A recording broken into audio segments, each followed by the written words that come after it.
மதிப்புக்குரிய மாணிக்க வாசகர் என்கிற பெருமகனார் தந்த இளஞ்செழியன் இணையர்களை சுவிஸ்பால் எம் தமிழ் உறவுகள் சார்பாக சைவ தமிழ் சங்கம் இந்த அரங்கத்திலே அழைத்து வந்திருக்கிறது. மேன்மைகொள் சைவ நீதி விளங்குக உலகமெல்லாம் என்பது போல இந்த நீதி தேவனுடைய நீதியின் மேன்மை எங்களுடைய தேசத்திற்கு தொடர்ந்து கிடைக்கட்டும் என்று எல்லாம் வல்ல பரம்பொருளாகிய சுந்தர சிவனுடைய திருவருள் வேண்டி பூசை வழிபாடுகள் நிறைவு பெற்று மேன்மைகோள் சைவ நீதி விளங்குக உலகம் என்று மீண்டும் சொல்லி இந்த நீதியினுடைய மேன்மை எங்களுடைய தேசத்திற்கு ஒரு பெருவிருட்சமாக மிளிர வேண்டும் என்று அந்த சுந்தர சிவனுடைய திருப்பாதம் பணிந்து நாங்கள் இப்பொழுது ஆரம்ப நிகழ்வுகளுடைய முதல் நிகழ்வாக மங்கள விளக்கேற்றலோடு நிகழ்வுகளை ஆரம்பிக்கின்றோம். அந்த வகையிலே மங்கள விளக்கினை ஏற்றுவதற்காக மங்கள விளக்கின் முதல் விளக்கினை இன்றைய விழா நாயகன் தன்னுடைய துணைவியாரோடு இணைந்து ஏற்றி வைக்குமாறு மிகவும் அன்போடு கேட்டுக்கொள்கிறேன். தொடர்ந்து ஆசிரியர் மகேஸ்வரன் அவர்கள் திருமதி மற்றும் திரு சோதியம்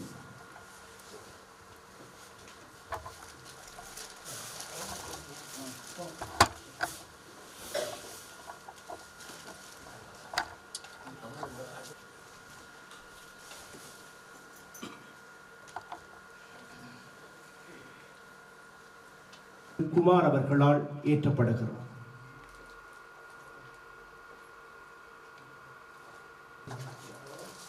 மிளாயடிமை உமக்கே ஆளாய் பிறரை வேண்டாதே முளாதீபோல் உள்ளே கடன்று முகத்தால் மிக வாடி ஆளாயிருக்கும் அடியார் தங்கள் அல்லல் சொன்ன வாழாங்கிருப்பீர் திருவாரூரில் வாழாங்கிருப்பீர் திருவாரூரில் வாழ்ந்த போதீரே மிடாயடிமை உமக்கே ஆளாய் பிறரை வேண்டாதே நையாத மனத்தினரை நானே பொய் என் நெஞ்சும் பொய் என் அன்பும் பொய் ஆனையால் வினையே அழுதால் உன்னை பெறலாமே தேனே அமுதமே கரும்பின் தெளிவே தித்திக்கும் மாலே தானே வந்தன் உளம் புகுந்து அடியேனுக்கு அருள் செய்தாய் ஊனார் உயிர் வாழ்க்கை ஒருத்தன் வருத்திடவே நையாத மனத்தினரை நைவிப்பானி தருவே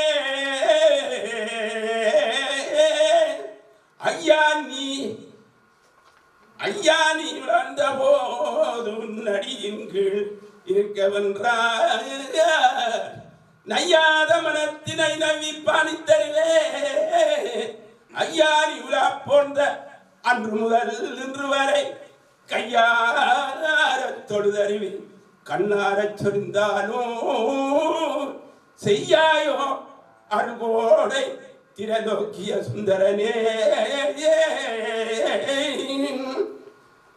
பாலுக்கு பாலகன் வேண்டி அழுதிட பார்க்கடலிந்த மாலுக்கு சக்கரம் அன்றர் செய்தவன் மன்னியதில்லை தன்னுள் ஆலிக்கும் அந்தனர் வாழ்கின்ற திருச்சில்லை சிதம்பரமே இடமாக பாலித்து நட்டமோ பயிலவல்லானிக்கே பல்லாண்டு கூறுதுமே. நன்மை பெறுகிற வந்தடைந்த நல்விசைப்பாமலர் சூடினான் சிவபெருமான் அவசார நிந்தைப்பட்டுள்ளாதே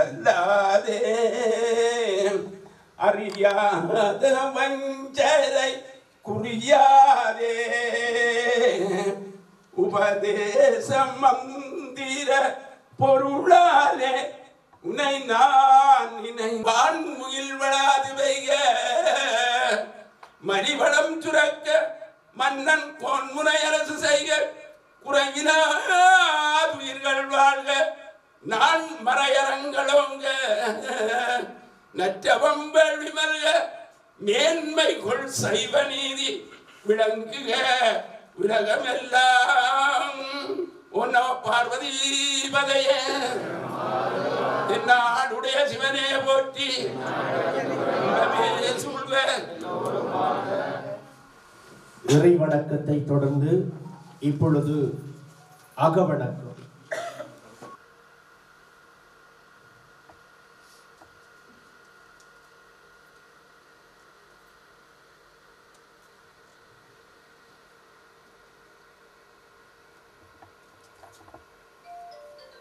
நிறைவு செய்வோமா?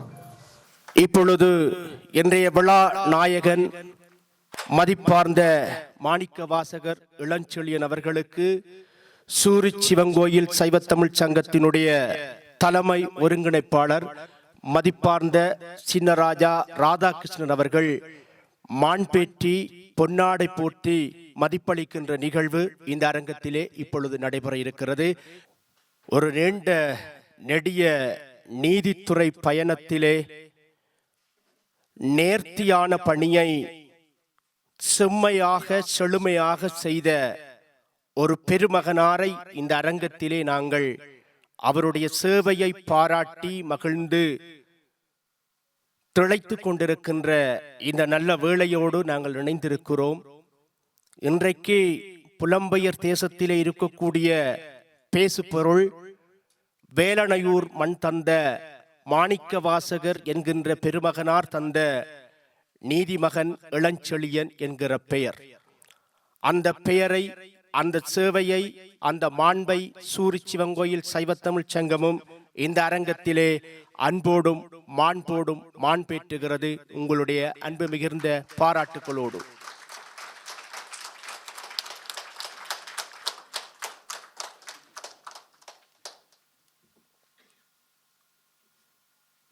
ஆசியுரை வழங்குவதற்காக இந்த சூரிச் சிவனுடைய சன்னிதானத்திலே எப்போதும் சிவநாமம் பூசி பேசி எப்போதும் சிவசின்னம் அணிந்து பூசை வழிபாடுகளை ஆற்றுகின்ற வணக்கத்துக்குரிய கைலாசநாத் குருக்கள் ஐயா அவர்களை ஆசியுரை வழங்குவதற்காக அன்போடும் மாண்போடும் வணக்கத்தோடும் இந்த மேடை அழைக்கிறேன்.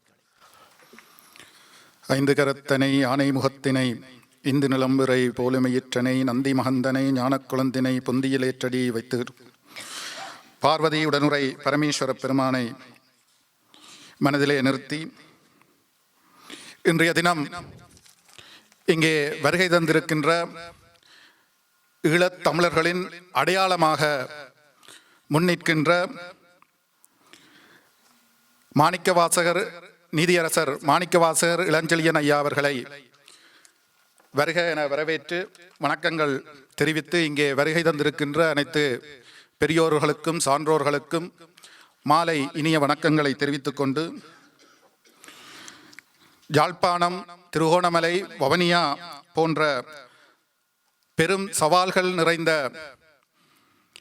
ஊர்களிலே மிகவும் சவால்கள் நிறைந்த காலப்பகுதியிலே பணியாற்றிய எங்கள் ஐயா அவர்களை இன்றைய தினம் இங்கே கௌரவிப்பதில் சைவத்தமிழ் சங்கம் பெருமை அடைகின்றது. அந்த வகையில் நீதிமன்றங்கள் நீதியைத்தான் வழங்குகின்றன என்பதை தாண்டி அந்த நீதிமன்றம் வழங்கிய தீர்ப்பு நீதியானதுதான் என்று மக்கள் ஏற்றுக்கொள்ள வேண்டும் என்று சான்றோர்கள் கூறுவார்கள். அந்த கடமை நீதிமன்றத்திற்கு இருக்கின்றது. அதேபோல் பல வழக்குகளிலே எல்லோரும் நீதிதான் கிடைத்திருக்கின்றது என்ற மன அமைதியுடன் பல தீர்ப்புகளை வழங்கிய எங்கள் இளஞ்செழியன் ஐயா அவர்கள் இருந்த காலப்பகுதியிலே நானும் யாழ்ப்பாணத்திலே அவருடைய தம்பியார் அப்பொழுது பல்கலைக்கழகத்திலே பணிபுரிந்து கொண்டிருந்தார். அவருடைய ஒரு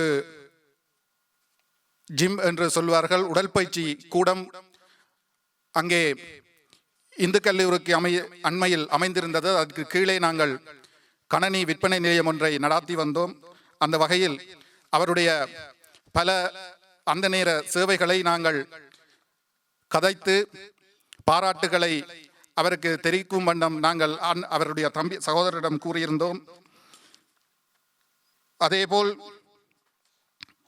தமிழர்கள் அல்லல்பட்ட அந்த காலைப்பகுதியிலே பல அப்பாவி இளைஞர்களை, எங்களுடைய நண்பர்களை இராணுவமும் போலீசாரும் கைது செய்த போது அவர்களை மிகவும் விரைவாக அப்பாவி இளைஞர்களை விடுவித்திருந்தார். அதற்கும் இந்த தருணத்தில் நன்றிகளை கூறிக்கொண்டு, கிருஷ்ண பரமாத்மா பகவத்கீதையிலே கூறுவது போல், எந்தெந்த காலத்தில் அநீதி தலைத்தொங்குகின்றதோ அந்த காலத்தில் நான் வருவேன் என்று கூறியிருந்தார் பகவத்கீதையிலே. அதேபோல் அந்த இறைவர்கள் இந்த நீதியரசர்கள் மூலமே அந்த நீதியை நிலைநாட்டுவார்கள். அந்த வகையில் ஐயா அவர்களுக்கு நீண்ட ஆயுளும் நல்ல உடல் வளமும் எங்களுடைய பார்வதி பரமேஸ்வர பெருமான் அருள வேண்டும். அவருடைய சேவை எங்கள் மக்களுக்கு தொடர்ந்து கிடைக்க வேண்டும் என பிரார்த்தித்து அவர்களுக்கும் நன்றி கூறி வாழ்த்துக்களை தெரிவித்துக் கொள்கிறோம். ஆசியுரையிலே ஐயா சொன்னது போல மாணிக்க வாசகருடைய 2 பிள்ளைகள் எமது தேசத்தினுடைய பணிகளில் தீவிரமாக செயற்பட்டிருக்கிறார்கள் என்பதில் நான் அறிந்த வரையில் இவருடைய தம்பியார் இளம்பிரையன் பொங்கு தமிழ் நடைபெற்று கொண்டிருந்த காலத்தில் யாழ்ப்பாண பல்கலைக்கழகத்துக்குள்ளே இருந்து மாணவர்களுடைய பக்கபலமாக இருந்து இளம்பிரையன் என்கின்ற ஒரு விரிவுரையாளர் மாணவர்களோடு மாணவர்களாக நின்று அதனை திறம்பட நடத்துவதற்கு பின்னாலே நின்று உந்து செய்தவர். அதற்கு முன்னாலே வருகின்ற பொங்கு தமிழுக்கு எதிரான தடைகள், எதிர்ப்புகளை ஐயா அவர்கள் நீதித்துறையிலே எவ்வளவு தூரம் அந்த நீதியினுடைய வரம்புகளில் இருந்து எமக்கான நீதியை பெற்றுக் கொடுக்க முடியுமோ அதை பெற்றுக் கொடுத்தவர். இது நான் அறிந்த விடயங்கள். ஆனபடியினாலே அந்த பொங்கு தமிழுக்கு நடைபெற்ற பொங்கு தமிழில் 2 சகோதரர்களுக்கும் ஒரு பெரும் பங்கு இருக்கிறது. அதை ஐயா அவர்கள் இந்த இடத்திலே நினைவுபடுத்தி இருந்தார். இப்பொழுது உங்கள் அத்தனை பேரையும் இந்த நீதித்தேவன் அவர்களையும் வரவேற்கும் முகமாக சூரி சிவங்கோயில் சைவத்தமிழ் சங்கத்தினுடைய செயலாளர் மதிப்பார்ந்த சிறிஸ்கந்தவேல் அவர்கள் வரவேற்புரையை நிகழ்த்த வரவேற்புரைக்காக அன்போடும் மதிப்போடும் அழைக்கிறேன். மாண்புமிகு நீதியரசர் மாணிக்கவாசகர் இளஞ்செழியன் ஐயா அவர்களுடைய சேவை நலன் பாராட்டு விழாவிற்கு வருகை தந்திருக்கின்ற அனைத்து எம்தமிழ் உறவுகளுக்கும் முதற்கண் இந்நேர வணக்கத்தினை தெரிவித்துக் கொண்டு, வரவேற்புரையிலே முதலாவதாக இன்றைய விழாநாயகன் திருமிகு மாணிக்கவாசகர் இளஞ்செழியன் ஐயா அவர்களை சைவத்தமிழ் சங்கத்தின் சார்பிலும் சுவிஸ் வாழ் தமிழ் மக்களாகிய எல்லோரும் சார்பிலும் அவரை வருக வருக என வரவேற்றுக் கொள்வதில் சைவத்தமிழ் சங்கம் பெருமிதம் அடைகின்றது. தொடர்ந்து இந்த விழாவினை ஆரம்பிக்கும் முகமாக அவரை ஆலயத்திலிருந்து பூரண கும்ப மரியாதையுடன் அழைத்து வந்து வாசலிலே அவரை மதிப்பளித்த திருமதி திருநாவுக்கரசு இணையர்களை சைவத்தமிழ் சங்கத்தின் சார்பில் அன்போடு வரவேற்றுக் கொண்டு, இங்கு ஐயா அவர்களை வாழ்த்தி பேசுவதற்காக வந்திருக்கின்ற அனைத்து பெருமக்களையும் சைவத்தமிழ் சங்கத்தின் சார்பில் வருக வருக என வரவேற்றுக் கொள்வதில் சைவத்தமிழ் சங்கம் பெருமிதம் கொள்கின்றது. அத்தோடு இங்கு மங்கள விளக்கேற்றிய அன்பர்கள் அவர்களையும் சைவத்தமிழ் சங்கம் வருக வருக என அன்போடு வரவேற்றுக் கொள்கின்றது. அத்துடன் இன்று இந்த நிகழ்விலே பொதுச்சுடரை ஏற்றிய தமிழர் ஒருங்கிணைப்பு குழுவினுடைய சூரிச் மாநில பொறுப்பாளர் திரு குமார் அவர்களை சைவத்தமிழ் சங்கம் அன்புடன் வருக வருக என வரவேற்றுக் கொள்கின்றது. நீண்ட நேரம் எடுக்காமல் இங்கு இந்த விழாவை சிறப்பிக்கும் முகமாக இங்கு வருகை தந்திருக்கின்ற அனைத்து தமிழ் உறவுகளையும் சைவத்தமிழ் சங்கத்தின் சார்பில் அன்போடு வருக வருக என வரவேற்று இந்த வரவேற்புரையை நிறைவு செய்கின்றேன். நன்றி, வணக்கம்.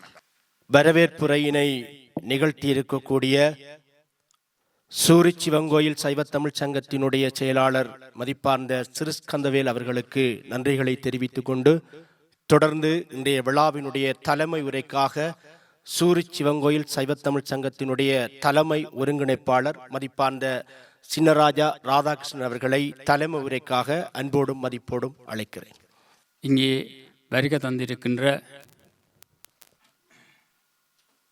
எங்களுடைய ஆலயத்தின் பிரதம குரு கைலாசநாத குருக்கள் அவர்களுக்கும் வணக்கத்தினை தெரிவித்துக் கொண்டு இன்றைய விழா நாயகன் மாணிக்க வாசகர் இளஞ்செழியன் ஐயா அவர்களையும் மற்றும் இங்கே வந்திருக்கின்ற தமிழ் பெற்றாளர்கள் மற்றும் தமிழ் உணர்வாளர்கள் அனைவருக்கும் சைவத்தமிழ் சங்கத்தின் சார்பில் நன்றியை தெரிவித்துக் கொள்கின்றேன். உண்மைக்கு நாங்கள் இந்த நிகழ்வை சூரிச் மண்ணில் செய்ய வேண்டும் என கேட்டுக்கொண்டிருந்தோம். உண்மைக்கு அவருடைய நேர பற்றாக்குறை பல இடங்களில் பெரிய கூட்டங்களை நடத்தியிருந்தாலும் சைவத்தமிழ் சங்கமானது நாங்கள் கேட்டுக்கொண்டதுக்கிணங்க இந்த ஆலயத்துக்கு வருவதாக ஒப்புக்கொண்டிருந்தார். அதுக்கு உழைத்த அவர்களுடைய உறவினர்களுக்கு மனமார்ந்த நன்றிகளை தெரிவித்துக் கொள்கின்றேன்.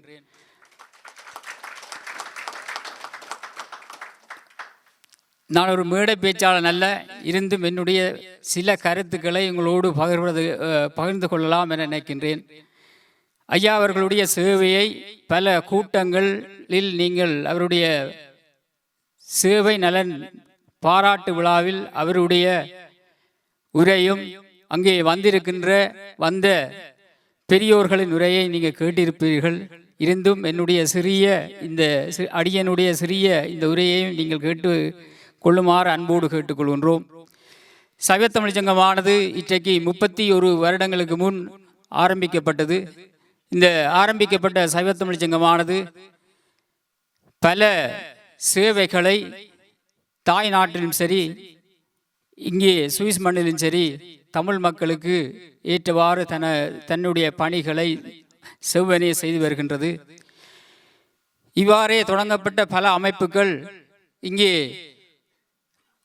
உங்களுக்கு தெரியும், எங்களுடைய தாய் நாட்டில் பல கட்டமைப்புகளை கொண்டு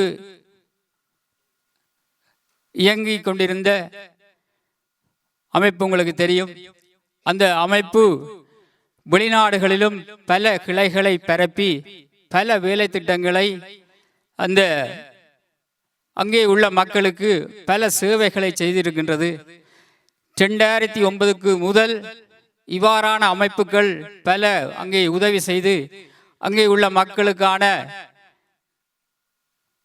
பட்டினி சாவில் இருந்து ஒவ்வொருத்தரையும் காப்பாற்றி இருந்தது என்றே நாங்கள் சொல்ல வேண்டும்.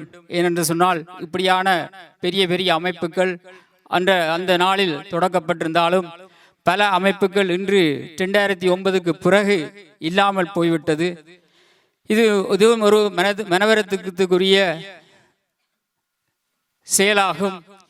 ஏனென்று சொன்னால் பல அமைப்புகள் பல அங்கத்தவர்களோடு இயங்கிய அமைப்புகள் தற்பொழுது குறைந்து அதனுடைய செயல்பாட்டை குறைத்து கொண்டு வருகின்றார்கள். இருந்தும் ஒரு சில அமைப்புகள் இன்றும் பல வழிகளில் எங்களுடைய மக்களுக்கு தாயகத்தில் அவ்வப்போது ஏற்படுகின்ற அனர்த்தங்கள் மற்றும் நடைபெறுகின்ற இதுவும் உடனடி தேவைகளை உடனடியாக செய்து வருகின்றது. அந்த வகையில் சைவத்தமிழ் சங்கமும் அங்கே எமது அமைப்பானது முகமாலையில் ஒரு மூதாளர் அன்பு இல்லத்தை நிறுவி சிவர வளாகம் என பெயரிடப்பட்டு அங்கே தன்னுடைய சேவைகளை செய்து வருகின்றது. இந்த சேவை ஆனது நாங்கள் புலம்பெயர்ந்திருந்தாலும் எங்களுடைய தாய் மண்ணுக்கு செய்ய வேண்டிய பணிகளை சிவனே செய்து வருகின்றோம். அவ்வாறே இங்கே உள்ள அமைப்புகள் பல செய்து தற்சமயம் செய்து கொண்டிருக்கின்றன. பல உயிர்களை நாங்கள் விதைத்திருக்கின்றோம். இந்த உயிர்கள் அனைத்தும் வீண் போகாத ஒரு முடிவாக இந்த முடிவுகள் அமையவில்லை என்பது எங்களுக்கு பெரும் தாக்கமாகும். எனவே தற்பொழுது உள்ள சூழல் எப்படி நாங்கள் இந்த அடுத்த கட்டத்தை நாங்கள் கொண்டு செல்ல போகின்றோம் என்பதை பலரும் பல பக்கத்தால் யோசித்து வருகின்றோம். இங்கே உள்ள மக்கள் அனைவரும் ஒரு விரக்தி நிலையில் இருக்கின்றார்கள். இருந்தும் பல சேவைகளை செய்தாலும் வெறுமனை ஒரு இடைவெளி இருப்பதாக அனைவரும் கருதுவதுண்டு. அவற்றுக்கெல்லாம் நாங்கள் ஒரு முற்றுப்புள்ளி வைத்து ஏதோ ஒரு நடவடிக்கைக்கு அல்லது ஏதோ ஒரு முடிவுக்கு போக வேண்டிய தருணங்கள் இருக்கின்றது. நான் சொன்ன மாதிரி இவ்வளவு போராட்டத்தில் பல மக்களையும் பல மாமனிதர்களையும் பல வீரர்களையும் இழந்திருக்கின்றோம். இந்த இப்படியான இந்த போராட்டம் வீண் போகக்கூடாது. வீண் போகாமல் இனி வருகின்ற காலங்களில் சரியான அரசியலை நாங்கள் தீர்மானித்து சரியான அரசியலோடு நாங்கள் பயணிக்க வேண்டிய கடமை இருக்கின்றது. ஐயா கூட இங்கே பல கருத்துக்களை சொல்லியிருக்கின்றார்கள். ஏற்கனவே நீங்கள் காணொளிகளில் பார்த்திருப்பீர்கள். தன்னுடைய செயல்திறனால் சிங்கத்தின் கோட்டையில் நின்று தன்னுடைய நீதிக்கு வந்து எப்பவும் தலை வணங்காது அந்த நீதிக்கான பயணத்தில் அவருடைய பணி இதுவரை வந்திருக்கின்றது. இருந்தும் அவர் ஒரு இலங்கை அரசின் நீதிபதியாகும். அந்த நீதிபதிக்கான வாழ்த்தையோ அல்லது அதுக்கான மதிப்பையோ இந்த இலங்கை அரசு கொடுக்கவில்லை. தற்போது கூட அவருக்கான நீதியை வழங்கவில்லை என்றே நாங்கள் சொல்ல வேண்டும். இருந்தும் அவருடைய செயல்பாடானது எங்களுடைய மக்கள் புலம்பெயர்ந்திருந்தாலும் நாங்கள் எங்களுடைய அண்ணன் எங்களுடைய நீதிபதி என்ற அடிப்படையில் நாங்கள் ஒவ்வொருவரும் அவர் மீது அன்பு வைத்து இப்படியான சேவை நலன் பாராட்டுகளை செய்து வருகின்றோம். ஒவ்வொரு நாடுகளிலும் ஒவ்வொரு செயல்களை பார்க்கும்போது உண்மைக்கு அவருக்கு இன்னும் எவ்வளவு செல்வாக்கு இங்கே இருக்கின்றது என்பதை நீங்கள் அனைவரும் அறிவீர்கள். எனவே அவர் இனி எடுக்கின்ற முடிவானது இன்று கூட நாங்கள் கேட்டுக்கொள்கின்றோம். இனி ஐயா எடுக்கின்ற முடிவு அல்லது இனி அவர் என்ன செய்ய போகின்றார் என்பதை இந்த இழந்த மாவீர செல்வங்களையும் எமது மக்களையும் புண்படுத்தாது ஒரு சரியான வேலை திட்டத்தோடு முன்னெடுக்குமாறு அன்போடு கேட்டுக்கொள்கின்றோம். வெளிநாட்டு மக்கள் ஒரு அனாதைகளாக நாங்கள் இன்று நிற்கின்றோம். இந்த அனாதை நிலையை நீங்களும் இப்படியான கல்விமான்களும் சேர்ந்து ஒரு சரியான வேலை திட்டங்களை எடுத்து எங்களுடைய மக்களை காப்பாற்றுமாறு அன்போடு கேட்டுக்கொள்கின்றோம். உண்மைக்கு இங்கே பிறந்த பிள்ளைகள் எங்களுடைய தாய் நாட்டு பசியோடு இருக்கின்றார்கள். எங்களுடைய தாய் நாட்டுக்கான பற்றோடு இருக்கின்றார்கள். அவர்களுக்கான உங்களையும் இணைத்து நாங்கள் நீதியான வழியில் என்ன செய்யலாம் என்பதை நீங்கள் தயவு செய்து உங்களுடைய பாணியில் உங்களுடைய நீதிக்கான பயணத்தில் இதை இன்னும் மென்மேலும் எடுத்து கொண்டு போக வேண்டும் என கேட்டுக்கொள்கின்றேன். சென்ற பிரான்சில் நடந்த கூட்டத்தில் ஐயா சொல்லியிருந்தார், பூவொன்று புயலாகி பின் சுனாமியாக தற்பொழுது நிற்கிறது என்று சொன்னார். இங்கிருந்து போகும்போது தென்றலாக போகுமாறு அன்போடு கேட்டுக்கொள்கின்றோம். தென்றலாக போய் எங்களுக்கு என்ன செய்யலாம், எங்களுடைய இந்த வெறுமையை என்ன செய்யலாம், நாங்கள் இழந்ததை எப்படி பெற்றுக்கொள்ளலாம் என்பதை உங்களுடைய மதிநுட்பத்தோடு இந்த தற்சமயம் அரசியல், ஐயா சொன்ன மாதிரி அரசியல் என்பது பூக்கடை ஆக்குவதற்கான செயல்பாடுகளை எவ்வாறு செய்யலாம் என்பதை தயவு செய்து நீங்கள் மனதில் எடுத்து இந்த இறந்த போராளிகளுக்கும் எங்களுடைய மக்களுக்கும் ஒரு சரியான தீர்வை நீதியான முறையில் பெற்றுத்தருமாறு அன்போடு இந்த சைவத்தமிழ் சங்கத்தின் சார்பாக கேட்டுக்கொள்கின்றோம். மற்றும் இங்கே நாங்கள் அழைத்தது கிளங்க அவர்களுடைய ஊர் மக்கள் கூப்பிட்டிருந்தார்கள். அவர்கள் ஏற்கனவே சொல்லி கொண்டது கிணங்க உண்மைக்கு அவருடைய உடல்நிலையும் சற்று கொஞ்சம் இதாக இருக்கின்றது. எனவே இந்த கூட்டமானது மிக விரைவாக முடிக்க இருக்கின்றோம். தயவுசெய்து இந்த கேள்வி பதில்கள் எல்லாம் இல்லை, நாங்கள் ஓரளவு அவருக்கான கேள்வி பல இடங்களில் சந்தித்தபடியால் அவர் தன்னுடைய கருத்தினை அவர் தெரிவித்துக் கொள்வார். எனவே தயவு செய்து நீங்கள் எல்லோரும் ஒத்துழைக்குமாறு அன்போடு கேட்டுக்கொள்கின்றோம். மற்றும் அன்பான வேண்டுகோள், நீங்கள் தற்சமயம் எங்களுக்கு ஒரு நோய் ஒன்று இருக்கின்றது. இந்த நோய் ஒரு கொடூரமான நோய். ஐயா ஒரு போன கூட்டத்தில் கூட சொல்லியிருந்தார், தன்னிடம் ஃபேஸ்புக்கோ எதுவும் இல்லை என்று சொல்லி. தற்சமயம் எங்களிடம் உள்ள நோய் இந்த ஃபேஸ்புக்கும் டிக்டாக்கும் இதை எங்களை அழிவுக்கான பாதையில் கொண்டு செல்வதற்கான இது ஒவ்வொரு சின்ன விஷயங்களையும் பெருசாக்கி இவர் இப்படி போகிறார் அப்படி போகிறார். நீங்கள் தயவு செய்து உங்களுடைய கருத்துக்களை நீங்கள் உங்களுடைய வைத்துக் கொள்ளுங்கள். அந்த கருத்துக்களை பொது வழியில் தயவு செய்து பகிர வேண்டும் என அன்போடு கேட்டுக்கொள்கின்றேன். ஏனென்று சொன்னால் இது எங்களை அழிப்பதற்கான பல வழிகளில் பல வேலைகள் தற்போது நடந்து கொண்டிருக்கின்றது. எங்களுக்குள்ள வேற்றுமைகள் ஒற்றுமையின்மைகள் இப்படியான விசித்திரமான கருத்துக்களை தயவு செய்து மன்னிக்கவும். இந்த இப்படியான கருத்துக்களை பகிர்ந்து எங்களுடைய முன்னேற்றங்களை அல்லது தமிழர்களின் முன்னேற்றங்களை தயவு செய்து பின்னடிக்க வேண்டாம் என அன்போடு கேட்டுக்கொண்டு உங்கள் அனைவருக்கும் மீண்டும் சைவத்தமிழ் சங்கத்தின் சார்பாக நன்றியினை தெரிவித்துக் கொண்டு விடைபெற்றுக் கொள்கின்றேன். நன்றி. உதவி செய்வதற்காக பல அமைப்புகள் உருவாகி இருந்த பொழுதிலும் காலப்போக்கிலே அது காணாமல் போயிருக்கிறது. ஆனால் நாளுக்கு நாள், மாதத்துக்கு மாதம், வருடத்துக்கு வருடமென பல்வேறு உதவி தொண்டு அமைப்புகளை விரிவாக்கம் செய்து வருகின்ற ஒரே அமைப்பு சூரி சிவங்கோயில் சைவத்தமிழ் சங்கம். காரணம் என்னவென்றால், அங்கே பிட்டுக்கு மண் சுமந்த பெருமானாரையும் தாங்கி நிற்கிறார்கள். நாட்டுக்காக புன் சுமந்த எம் தமிழ் உறவுகளையும் தாங்கி நிற்கிறார்கள். செய்கின்ற அறப்பணியினாலே அந்த அறப்பணிகளுடைய விரிவாக்கம் தொடர்ந்து செல்கிறது. அந்த சைவத்தமிழ் சங்கத்தின் சார்பாக ஐயா அவர்களிடத்திலே கேட்டிருக்கிறார்கள். ஐயா அவர்கள் அரசியல் ஒரு சாக்கடை, அதை பூக்கடையாக மாற்ற முடியும் என்று சொல்லியிருக்கிறார்.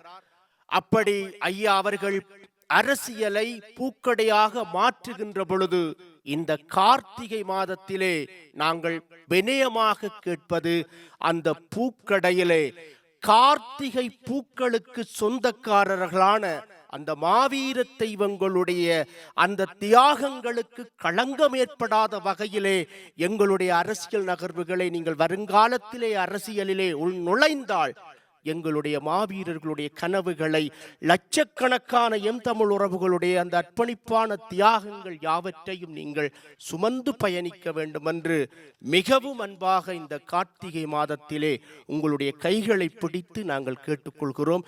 இப்பொழுது வாழ்த்துரை வழங்குவதற்காக தமிழ் ஆசிரியை திருமதி அம்பிகா தேவி ராசலிங்கம் அவர்களை அன்போடு மதிப்போடு அழைக்கிறேன்.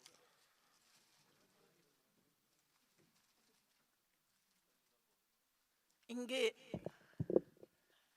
வருகை வந்திருக்கும் எமது மதிப்பிற்கும் வணக்கத்திற்கும் உரிய மேல் நீதிமன்ற நீதிபதி இளஞ்செழியன் அவர்களுக்கும், எங்கள் ஆலய குருக்கள் அவர்களுக்கும், அடுத்து சைவத்தமிழ் சங்க தலைவராகி இங்கு வீட்டிற்கும் பல கருத்துக்களை முன்வைத்த சின்னராஜா ராதாகிருஷ்ணன் அவர்களுக்கும் மற்றும் அனைத்து எனது அன்பு உறவுகளுக்கும் எனது அன்பு கலந்த மாலை வணக்கங்களை தெரிவித்துக் கொண்டு, இந்த நிகழ்வில் நான் பேர்ன் மாநகரத்தில் முதல் அவரை பற்றிய சில கருத்துக்களை குறிப்பிட்டேன். முதலில் அவரின் பெற்றோரை வணங்கி, ஏனென்றால் அவரின் தந்தை எனக்கு ஒரு ஆசான், எனது ஆசான். அவரை வணங்கி, அவரின் தாய் அதிபர், தந்தை அதிபர், அடுத்தது நீங்கள் அறிந்திருப்பீர்கள், எனது பேச்சில் குறிப்பிட்டேன், அவரும் ஒரு சமாதான நீதவான். அடுத்தது வேலனை மக்களுக்காக அவர் நெசவு தொழிலை அங்கு உருவாக்கினார். அது திருக்குறள் மகாநாட்டை காப்போ ரத்னம் பண்டிதர் அவர் பாராளுமன்ற உறுப்பினரோடு சேர்ந்து அந்த திருக்குறள் மகாநாட்டையும் அழகுற நடத்தி வைத்தவர். சமூக சேவையில் அக்கறை கொண்டவர். அது மட்டுமல்ல, தங்கள் மக்களின் கல்வியிலும் பெரும் பங்கு வகித்தவர். எப்பொழுதும் தனது புதல்வர்களை அஞ்சா நெஞ்சராக கல்விமான்களாக வளர்த்த பெருமை அந்த தந்தைக்கு உண்டு. நிச்சயமாக கற்க கசடர கற்பவை கற்றபின் நிற்க அதற்கு தக என்பதற்கிணங்க கற்றபடி ஒழுகுவர் எல்லோரும் இல்லை. பணத்திற்காக பொருளீட்டுவதற்காக கற்றவர்கள் உண்டு. ஆனால் கற்றபடி ஒழுகும் நீதி வாய்ந்த பிள்ளைகளை பெற்றெடுத்தவர் அந்த பெற்றோர். முதற்கண் அவர்களுக்கு எனது அகவணக்கத்தை தெரிவித்துக் கொண்டு, எங்கள் ஆரியர் மாவீரர்களுக்கும் எனது அகவணக்கத்தை தெரிவித்துக் கொள்கின்றேன். அடுத்ததாக சைவத்தமிழ் சங்கம் 31 வருடங்கள் கடந்து விட்டது. எனது மகன் 2.5 வயசில் தேவாரம் பாடிய இடம் அது. தொடக்கத்திலே அந்த சைவத்தமிழ் சங்கத்தின் சேவைகளை திரு ராதாகிருஷ்ணன் அவர் குறிப்பிட்டாலும், முகமாலையில் எத்தனையோ ஏழை குடும்பங்களை வாழ வைத்ததும், எத்தனையோ மூதாளர்களை காப்பாற்றி கொண்டிருப்பதும், மரநடுகைகள் ஈடுபடுவதும், பெரிய பெரிய தொண்டுகளை செய்திருக்கின்றார்கள். அதை விளம்பரப்படுத்துவதில்லை. முக்கியமாக எனக்கு பிடித்தது, இளையோர்களை தங்கள் சங்கத்தில் இணைத்து 150 இளையோர்களுக்கு மேல் அவர்கள் எல்லோரும் பல்கலைக்கழக மாணவர்கள், பெரிய பதவி வகிப்பவர்கள், கற்றுக்கொண்டிருப்பவர்கள், எல்லோரும் அறிவாளிகள், எல்லோரையும் ஒன்றாக இணைத்து சமயப்பற்று, பண்பாடு, கலாச்சாரம், கலை, அத்தோடு தமிழ் பற்று, தாயக பற்று எல்லாவற்றையும் ஊட்டிக்கொண்டிருப்பது இந்த சைவத்தமிழ் சங்கம் என்று கூறுகையில் நிச்சயமாக நான் பெருமைப்படுகிறேன். அடுத்ததாக வேலனை வரலாற்று நூல். நிச்சயமா இந்த நூலை வாங்கியவர்கள் இங்கே அதிபர்கள், ஆசிரியர்கள் இருப்பீர்கள். கணபதி பிள்ளை மாஸ்டர் அதில் இருக்கின்றார். ஒவ்வொரு அந்த பாகம் ஒன்று திரு மாணிக்க பாஸ்கர் அவர்கள், இளஞ்செழியன் அவர்களின் தந்தையார் வெளியிட்டார். அது தூக்கவே இல்லாது. அவ்வளவு அழியக்கூடாத என்பதற்காக தகுதி வாய்ந்த பேப்பரில் அதை தாளில் அதை உருவாக்கினார். அவர் வரலாற்று நூல் 2ஐயும் உருவாக்கினார். ஆனால் முதலாவது வரலாற்று நூலை உருவாக்கும் போது என்னிடம் வந்தார். நான் கொழும்பில் நின்றேன். அம்பிகா, எனக்கு ஒரு ஆர்டிக்கல் வேணும், நீ வணங்குற அம்மன் கோவிலை பற்றி எனக்கு எழுதித்தான்னு சொன்னேன். நான் நாளைக்கு வரேன். அவர் எந்த நேரம் ஒரு பின்சிரிப்போடு இருப்பார். நான் இல்லை, நீங்கள் இருங்கள், நான் இப்பொழுதே எழுதி தருகிறேன் என்று 1/2 மணித்தியாலத்தில் அதை எழுதி கொடுத்தேன். அதற்கு அம்மனை பற்றி ஒரு பாடலும் எழுதி கொடுத்தேன். சிரித்தபடி சொன்னார், நீ ஒரு ஆசுகவிதான். எனக்கு விளங்கவே இல்லை. அப்படி என்றால் என்ன என்று கேட்டேன். கேட்ட உடனே எழுதி தந்தால் அதுதான் பேர் என்று சொன்னார். ஆனால் எனது 2வது புத்தக வெளியீட்டிற்கு அவர் அணித்துரை வழங்கினார். அப்பொழுது அவர் நோய்வாய்ப்பட்டிருந்தார். தனது மனைவியை கொண்டு, அதாவது திரு இளஞ்செழியன் அவர்களை தாயை கொண்டுதான் அதை எனக்கு சொல்லி எழுத வைத்தார். எனக்கு என்ன நினைவு என்றால், கண்ணதாசன் இறக்கும் நிலையில் இயேசு காவியத்தை எழுதியது நினைவு வந்தது. அவர் வரலாற்று புத்தகத்தை அப்படி எழுதி முடித்து, வேலனை வரலாற்று புத்தகத்தை எழுதி முடித்து பெரும் புகழ் பெற்றவர். அத்தகையவரின் புதல்வன் தான் இளஞ்செழியன் மாணிக்கவாசகர் அவர்கள்.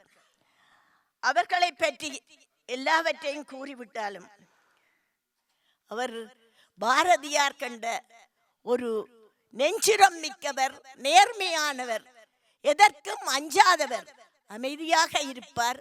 ஆனால் நேர்மை மீறினால் அவரின் கோபம் எல்லோருக்கும் தெரியாது. ஆனால் அவரில் எனக்கு பிடித்தது,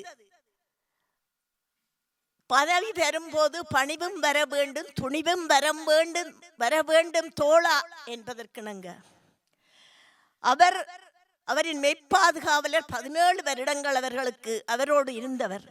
சுடப்பட்டு தனது மனைவியிடம் கொண்டு செல்லப்பட போது இவருக்கு உயிர் அச்சுறுத்தல் இருந்ததாக இவரை போக வேண்டாம் என்று தடுத்தார்கள்.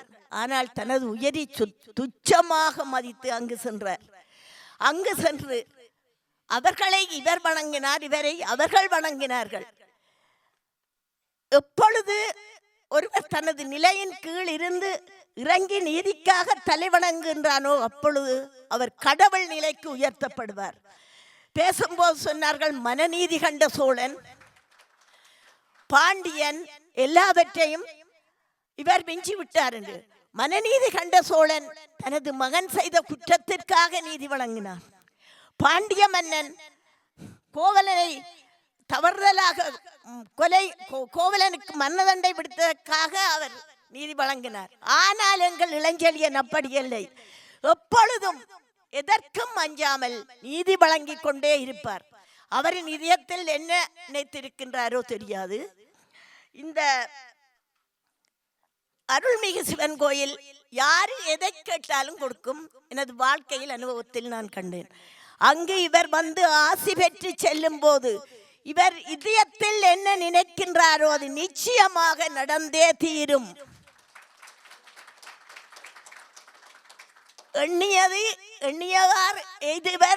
எண்ணியவர் திண்ணியராக பெறின். அவர் நிச்சயமாக திண்ணிய இதயம் கொண்டவர். அவருக்கு அந்த ஆண்டவனின் அருளும் எங்கள் அன்பும், ஒருவன் நேர்மையாகவும் உண்மையாகவும் அன்புள்ளவனாகவும் இரக்கமுள்ளவனாகவும் மேடைகள் பேசும்போது கண்டிருப்பீர்கள் கண் கலங்குவதை, எல்லாவற்றையும் கடைப்பிடிக்கும் ஒருவருக்குள் ஆண்டவன் இருப்பான். அவருக்கு காவலாக அவனே இருப்பான். எத்தனை மெய்ப்பாதுகாவலர்கள் இருந்தாலும் ஆண்டவன் அதற்கு மேலாக காவலாயிருப்பான். நீண்ட ஆயுளோடு தனது மனைவியோடு குழந்தைகளோடு எங்களுக்கு காவலாய், எங்கள் தமிழினத்துக்கு ஒரு காவலனாய் நிச்சயமாக திகழ்வார். அதற்கு அந்த ஆண்டவன் அருள் செய்வான் என்று கூறி விடைபெறுகிறேன். நன்றி. இதுவரை தன்னுடைய நிறைவாழ்த்தை நிறைவாக வழங்கி இருக்கின்ற தமிழ் ஆசிரியை திருமதி அம்பிகா தேவி ராசலிங்கம் அவர்களுக்கு மனமார்ந்த நன்றிகளை தெரிவித்துக் கொண்டு தொடர்ந்து வாழ்த்துரைக்காக ஆசிரியர் மதிப்பார்ந்த மகேஸ்வரன் அவர்களை அன்போடும் மதிப்போடும் அழைக்கிறோம். தமிழர் ஒருங்கிணைப்பு குழுவினுடைய இந்த எமது நாட்டிலே ஆரம்ப காலத்திலே இருந்து எமது சைவ தமிழ் சங்கம் சிவன் கோயில் ஆரம்பிக்கப்பட்டது. அந்த வகையிலே கடந்த 31 ஆண்டுகளுக்கு மேலாக எங்களுடைய சைவ தமிழ் சங்கத்தினுடைய பணி தொடர்கின்றது. அந்த வகையிலே எமது ஆலயத்தின் ஒருங்கிணைப்பாளர் ராதாகிருஷ்ணன் அவர்களே, ஆலயத்தின் பிரதம குருவாக இருக்கின்ற சிவாச்சாரியார் அவர்களே, இந்த மேடையிலே அரங்கத்திலே அமைந்திருக்கின்ற பெரியோர்களே, ஆசிரிய பெருமக்களே, மேன்மை தங்கிய கனம் நீதிபதி அவர்களே, ஆம், இது ஒரு பொன்னான நாள்.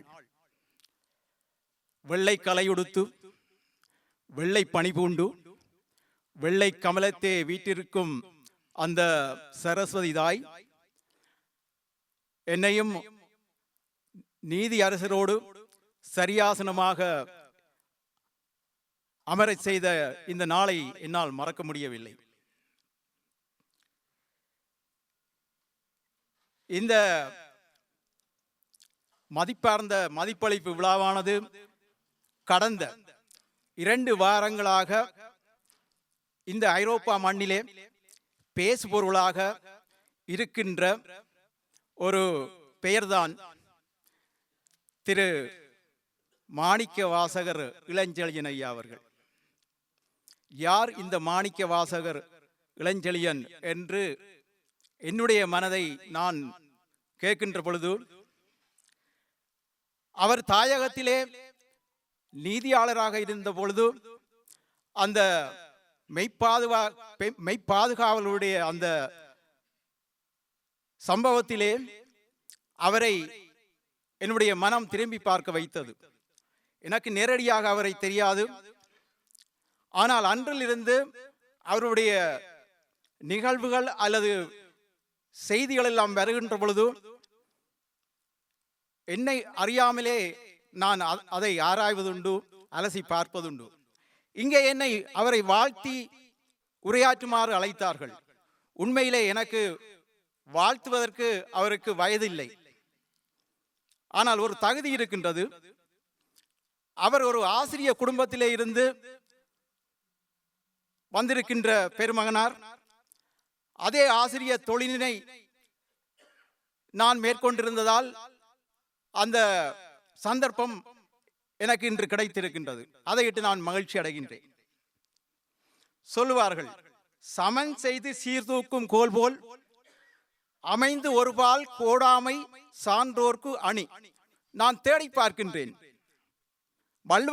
வள்ளுவருடைய அந்த நடுவு நிலைமை என்கின்ற அதிகாரத்திலே தேடி பார்க்கின்றேன். அந்த சமன் செய்து சீர்தூக்குகின்ற அந்த குறளுக்கு நான் உண்மையிலே பொருளை உணர்ந்தது ஐயாவினுடைய பெயரைத்தான். அதைத்தான் நான் கடந்த எனது கல்வி ஆண்டிலே கற்று மாணவர்களுக்கு சொல்லிக் கொடுத்து வந்தாலும் அதனுடைய பொருளினை நான் அறிந்து கொண்டது ஐயாவினுடைய அந்த பணியைத்தான் நான் எப்பொழுதும் நினைப்பேன். ஆம், புயல் ஒன்று, அதாவது பூ ஒன்று புயலாக மாறியது சொல்லி இங்கே தலைவர் அவர்கள் கூறினார்கள். அம்பியா ராஜலிங்கம் ஆசிரியர் அவர்களும் கூறினார்கள். அந்த பூவானது யூகேயிலே வந்து உணர்வாக மாறியது.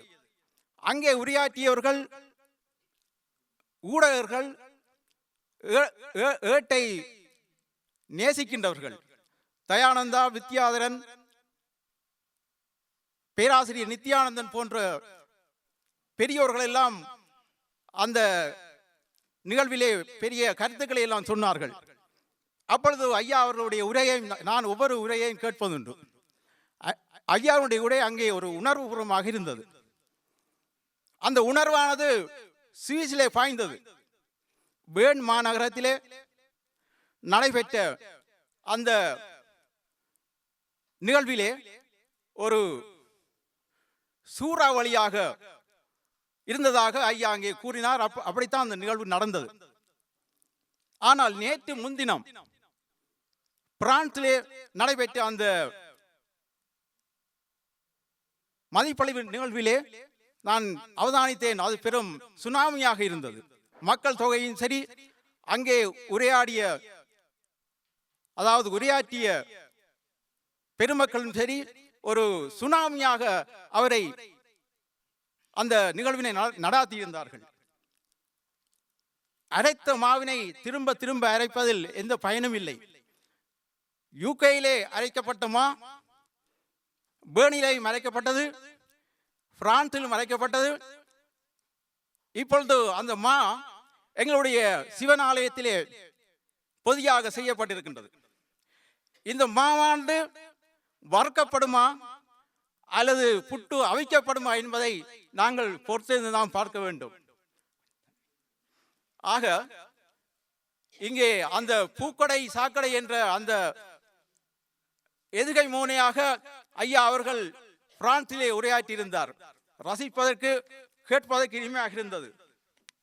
அந்த பூக்கடைகள், அதாவது சாக்கடைகள் பூக்கடைகளாக மாறுமா என்பதை நாங்கள் பொறுத்திருந்து பார்ப்போம், பொறுத்திருந்து பார்க்க வேண்டும். கனம் நீதிபதி அவர்களே, நான் இதுவரையும் எந்த நீதிபதிக்கு முன்னாலும் உரையாற்றவும் இல்லை, எந்த நீதிமன்றத்துக்கு சென்றதும் இல்லை. இன்றுதான் ஒரு மேன்மை தங்கிய நீதியான நீதிபதி முன்னால் உரையாற்றி கொண்டிருப்பதால் சற்று தயக்கமாக இருக்கின்றது. அவர் அங்கே பிரான்சிலே உரையாற்றுகின்ற பொழுது நகைச்சுவையாக உரையாற்ற வேண்டும் என்று சொல்லி ஆரம்பித்தார். ஆனால் அந்த கருத்துக்களும் அவருடைய உணர்வுகளும் என்றும் அது ஒரு உணர்வாகவே உரையாற்றினார். இது எமது சுவிஸ் நாட்டிலே சூரிச் மாநிலம், எமது சிவனாலயம். இந்த சிவனாலயத்திலே கடந்த 30 ஆண்டுகளாக யார் இங்கே நோக்கி வந்தாலும், தாயகத்தில் இருந்தும் சரி அல்லது இந்தியாவில் இருந்தும் சரி அல்லது வேறு நாடுகளிலிருந்தும் சரி வருகின்ற பெரியோர்களை அவர்கள் அழைத்து கௌரவித்து மதிப்பளித்து அனுப்புவதுதான் அந்த பண்பு. அந்த வகையிலே எங்களுடைய இந்த மேன்மை தங்கிய நீதிபதி அவர்களை நாம் இங்கே மதிப்பளித்து இந்த மேடையிலே அழகு பார்ப்பது உண்மையிலே எமக்கெல்லாம் பெரிய ஒரு வரப்பிரசாதம். இந்த இடத்திலே நான் ஒன்றை சொல்ல வேண்டும். இந்த வேலணையூர் மக்கள் என்ற ரீதியிலே அந்த மண்ணை நான் வணங்குகின்றேன்.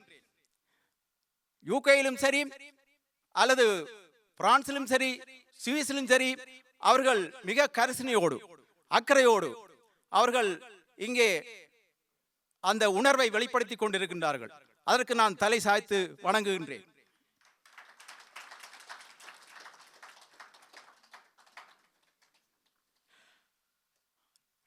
அதாவது எங்களுடைய நீதிபதி ஐயா அவர்கள் கோர்ட்டில் மட்டுமல்ல, ரோட்டில் மட்டுமல்ல, கிளிக்கோட்டிலும் நீதிபதியாக இருந்தார் என்று சொல்லி அவருடைய பாலிய நண்பர் நேற்று முன்தினம் கூறியிருந்தார் பிரான்சிலே. உண்மையிலே எவ்வளவு ஒரு பெருமதியான ஒரு நிகழ்வு அல்லது கருத்து. அந்த நேரத்திலே அவர் இளமை காலத்தில் எவ்வாறு இருந்தார் என்பதை அவர் மிக துல்லியமாக, மிக தெளிவாக, மிக ஆணித்தரமாக அங்கே உணர்வுபூர்வமாக சொல்லியிருந்தார். அதாவது சொல்வார்கள், நான் இங்கே நீண்ட நேரம் உரையாற்ற விரும்பவில்லை, ஐயாவுடைய உரை இருக்கின்றது, இன்னும் உரையாற்ற இருக்கின்றார்கள். அவருடைய இங்கே தலைவர் அவர்கள் கூறினார்கள், நல்ல ஒரு முடிவினை, நல்ல ஒரு எதிர்காலத்தினை எமது தமிழ் மக்களுக்கும் சரி அல்லது இந்த சமூகத்துக்கும் சரி ஐயாவுடைய அந்த புத்தி கூர்மையை பயன்படுத்த வேண்டும் என்று சொன்னார்கள். நான் சொல்லுகின்றேன், ஆபத்து குதவா பிள்ளை, அரும்பசி குதவாகன்னம், தாகத்தை தீர்க்கா தண்ணீர், தரித்திரம் அறியா பெண்டிர், கோபத்தை அடக்கா வேந்தன், குறுமொழி கொள்ளா சீடன், பாவத்தை தீர்க்கா தீர்த்தம், ஏதிலும் பயனில்லையாம் என்று தமிழ் இலக்கியங்கள் சொல்கின்றன. ஆகவே அந்தந்த வேலையை அந்தந்த நேரங்களிலே செய்தால்தான் அது ஒரு பயனுள்ள கர்மமாக இருக்கும் என்று மட்டும் நான் சொல்லுகின்றேன்.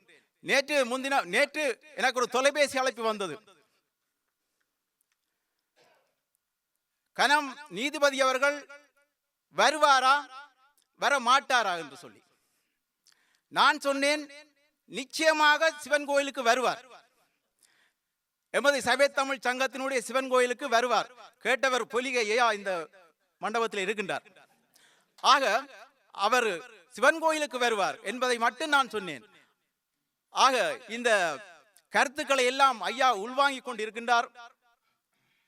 அவர் மிகவும் அனுபவம் வாய்ந்தது மட்டுமல்ல, ஒரு ஒரு வித்தியாசமான அறிவு நுட்பத்தை, நுண்ணியமான அறிவினை கொண்டவர், சாதுரியமான அறிவினை கொண்டவர்.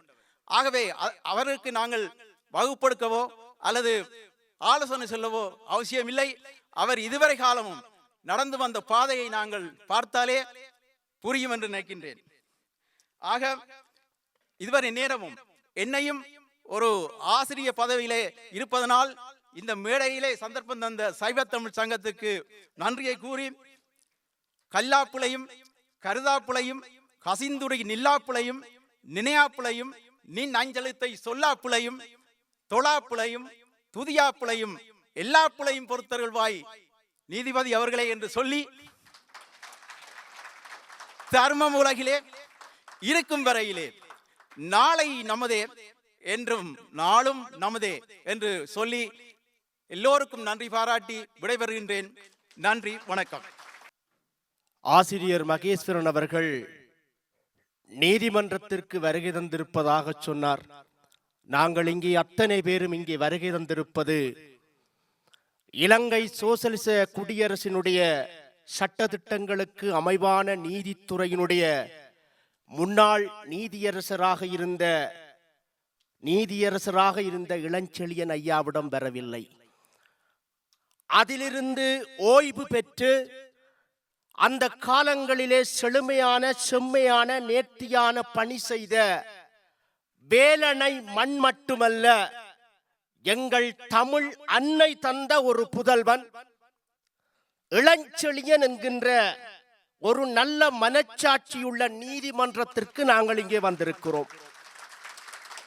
ஆக இது இலங்கை சோசலிச குடியரசினுடைய நீதித்துறை சட்ட திட்டங்களுக்கான நீதிபதி ஐயாவிடம் நாங்கள் இங்கே வரவில்லை என்று பணிவாக கேட்டு, ஐயா அவர்கள் நல்ல பதிலை தன்னுடைய ஏற்புரையிலே தருவார் என்று சொல்லி இப்பொழுது வாழ்த்துரைக்காக சூரி சிவங்கோயில் சைவத்தமிழ் சங்கத்தினுடைய உபகட்டமைப்புகளில் ஒன்றான சிவன் சக்தி அமைப்பின் பொறுப்பாளர் கிருஷ்ணா என்று அழைக்கப்படுகிற ராதாகிருஷ்ணா அவர்களை அன்போடும் மதிப்போடும் சைவத்தமிழ் சங்கத்தின் அழைப்பை ஏற்று வருகை தந்திருக்கும் எங்கள் அன்பிற்கும் மரியாதைக்கும் உரிய இளஞ்செழியன் நீதிபதி ஐயா அவர்களே, உங்களை நாங்கள் வரவேற்பதில் பெருமிதம் அடைகின்றோம். அத்துடன் சிவனை என்றுமே போற்றி நிற்கும் என்கிற கைலாசநாத குருக்கள் ஐயா அவர்களையும் வணங்கி,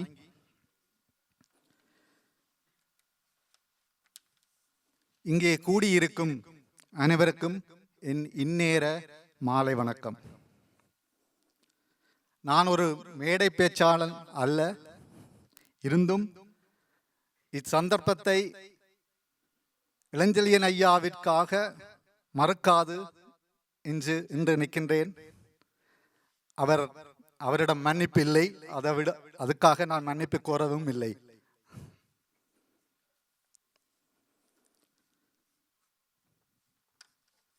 மாண்புமிகு நீதிபதி அவர்களை நேரில் பார்த்ததை விட அவரை பற்றி அறிந்து கொண்ட சம்பவங்கள் தான் அதிகம். ஒவ்வொரு வழக்கும் முடியும் போது அந்த வழக்குகள் அதிகம் பேசப்படும். ஊடகங்கள் அதை பற்றி அதிகமாக எழுதுவதை பார்த்திருக்கின்றேன், படித்திருக்கின்றேன்.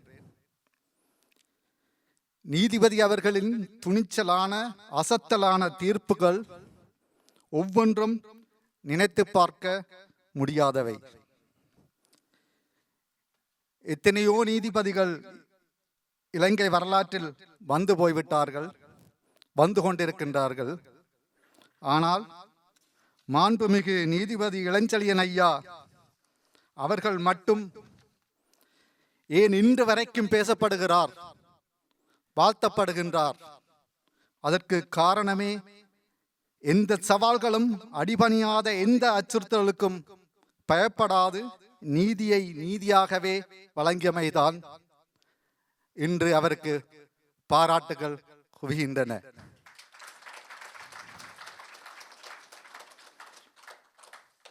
நீதிபதி அவர்களின் காலத்தில் நடந்த நான் கேள்விப்பட்ட சுவாரஸ்யமான ஒரு சம்பவம் பற்றி இதில் குறிப்பிட விரும்புகின்றேன்.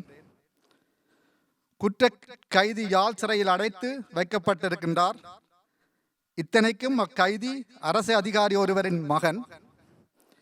நீதிபதி அவர்களால் தீர்ப்பு வழங்கப்பட்டு சிறைவாசம் அனுபவித்துக் கொண்டிருக்கும் இக்கைதியை தந்தை பார்வையிடச் செல்கின்றார். தந்தை மகனுக்கு புத்துமதி ஆறுதல் கூறுகின்றார். மகனே, உண்ட சாதகம் பார்த்தோம். உனக்கு காலம் கூடாதாம் 6 மாதத்திற்கு. சிறைவாசம் போற பலனாம். நீ அமைதியாக இரு, உண்ட காலம் தான் உன்னை வருத்தது என்று சொல்ல, தந்தை இப்படியெல்லாம் ஆறுதல் சொல்லி மகனுக்கு ஆறுதல் சொல்லிக் கொண்டிருக்கின்றார். கடும் ஆத்திரத்தில் குறுக்கிட்ட மகன், உனக்கு என்னப்பா பிடிச்சிட்டுது? லூசு மாதிரி கதைக்கின்றீர்கள். முதல்ல போய் இளஞ்சலியன் ஐயாவின் குறிப்பை வேண்டி பாருங்கள். எப்ப ராசா இடமாற்றம் வரும் என்று. அந்த அளவுக்கு தண்ட கிரகம் மாறி பிரயோசனம் இல்லை. இளஞ்சலியன் என்கின்ற நீதிபதி இருக்கும் வரை குற்றவாளிகள் யாரும் தப்பிக்க முடியாது. ஆணித்தரமாக உணர்த்துகின்றதல்லவா இந்த சம்பவம். இதுதான் இளஞ்சலியன் ஐயா.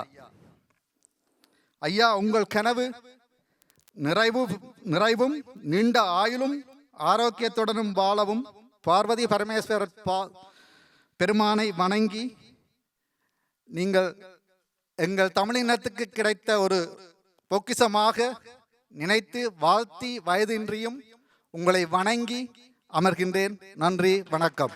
ஒரு நிறைவான வாழ்த்துறையை வழங்கிய மதிப்பார்ந்த ராதாகிருஷ்ணன் அவர்களுக்கு நன்றி சொல்லி, தொடர்ந்து சூரிச்சிவங்கோயில் சைவத்தமிழ் சங்கத்தினுடைய பொருளாளர் மதிப்பார்ந்த குமரன் அவர்களை வாழ்த்துறைக்காக அன்போடு அழைக்கிறேன்.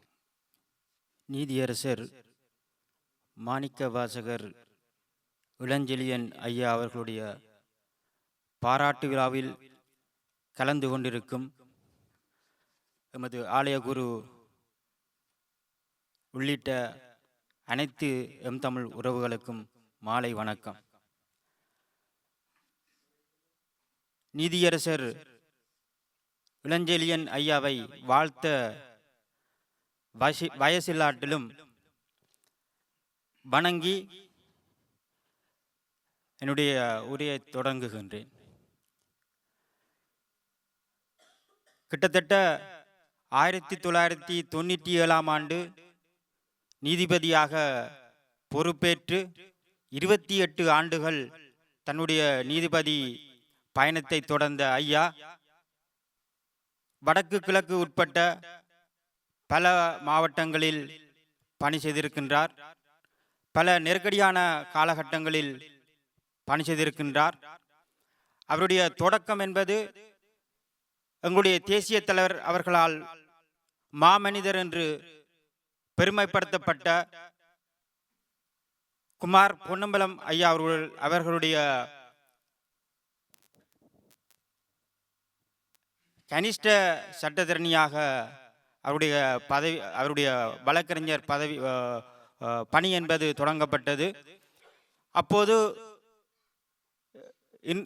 இன்று பலர் பேசியது போன்று நாங்கள் அப்போது யாழ்ப்பாணில் வாழ்ந்த காலகட்டங்களில் பல்வேறு ஊடகங்கள் மூலமாக ஐயாவினுடைய பலதரப்பட்ட தீர்ப்புகள், இராணுவத்துக்கு மரண தண்டனை, போலீசாரை கைது செய்து விட்டார், அப்படிப்பட்ட பல்வேறு வித்தியாசமான ஒரு ஊடக அந்த நேரத்து செய்திகளை நாங்கள் அவதானித்திருக்கின்றோம். ஆனால் இந்த சமகாலத்தில் ஒரு ஐரோப்பியாவில் ஒரு ஐயாவினுடைய ஒரு பேரலை ஒன்று வீசிக்கொண்டிருக்கின்றது.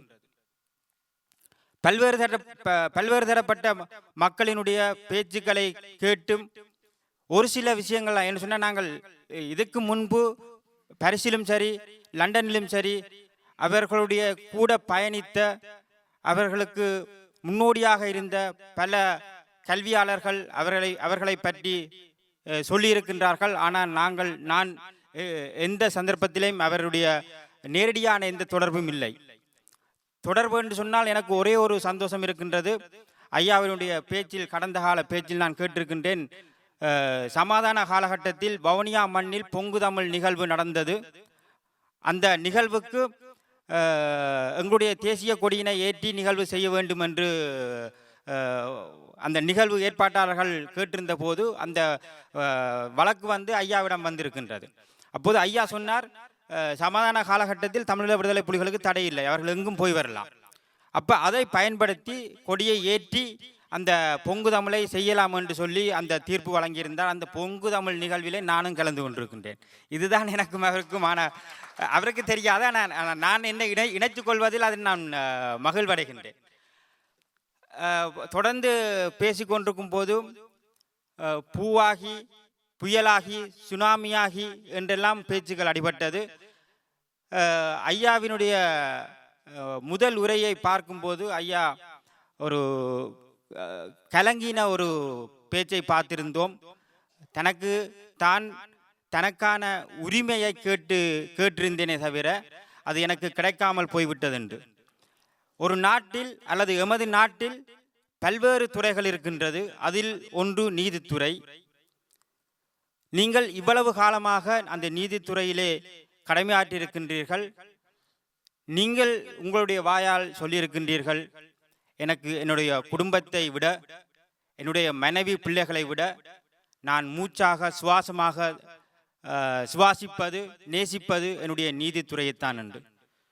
இந்த அரங்கில் கூடியிருக்கின்ற மக்கள் சார்பாகவும் புலம்பெயர்ந்த தமிழ் மக்கள் சார்பாகவும் என்னுடைய கருத்தாக நான் இதை பதிவு செய்கின்றேன். நீங்கள் ஒரு துறையைத்தான் ஆண்டிருக்கின்றீர்கள், பணி செய்திருக்கின்றீர்கள். நீதித்துறை, நிதித்துறை, காவல்துறை, காணி அதிகாரத்துறை, சமூக பணித்துறை, பொதுப்பணித்துறை என்று பல்வேறுபட்ட துறைகள் ஒரு நாட்டில் இருக்கின்றது. நீங்கள் நீதித்துறைக்குள் இனி அவர்கள் எனக்கு பதவி உயர்வு தருவார்களா இல்லையா என்றெல்லாம் நீங்கள் கவலைப்பட தேவையில்லை. ஏனென்று சொல்லி சொன்னால் உங்களுடைய பாதுகாவலர், உங்களுக்காக உங்களை கொல்ல வந்தவர்கள் அதை தடுத்ததில் உங்களுடைய பாதுகாவலர் இறந்திருக்கின்றார். அந்த பாதுகாவலருடைய வீட்டுக்கு போய் நீங்கள் எப்படியெல்லாம் அழுதீர்கள், அந்த குடும்பத்திடம் மன்னிப்பு கேட்டீர்கள், அந்த பிள்ளைகளை தத்தெடுத்து வளர்த்து கொண்டிருக்கின்றீர்கள் என்றதெல்லாம் எங்களுக்கு தெரியும். இதிலே உணர வேண்டிய விஷயம் என்னன்னு சொன்னால், இப்படியான ஒரு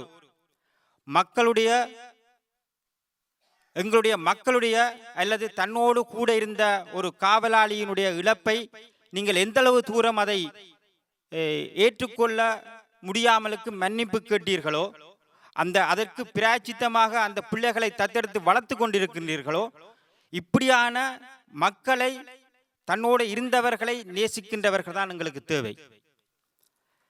அரசியல் என்றது ஒரு சாக்கடையாக மாறிவிட்டது.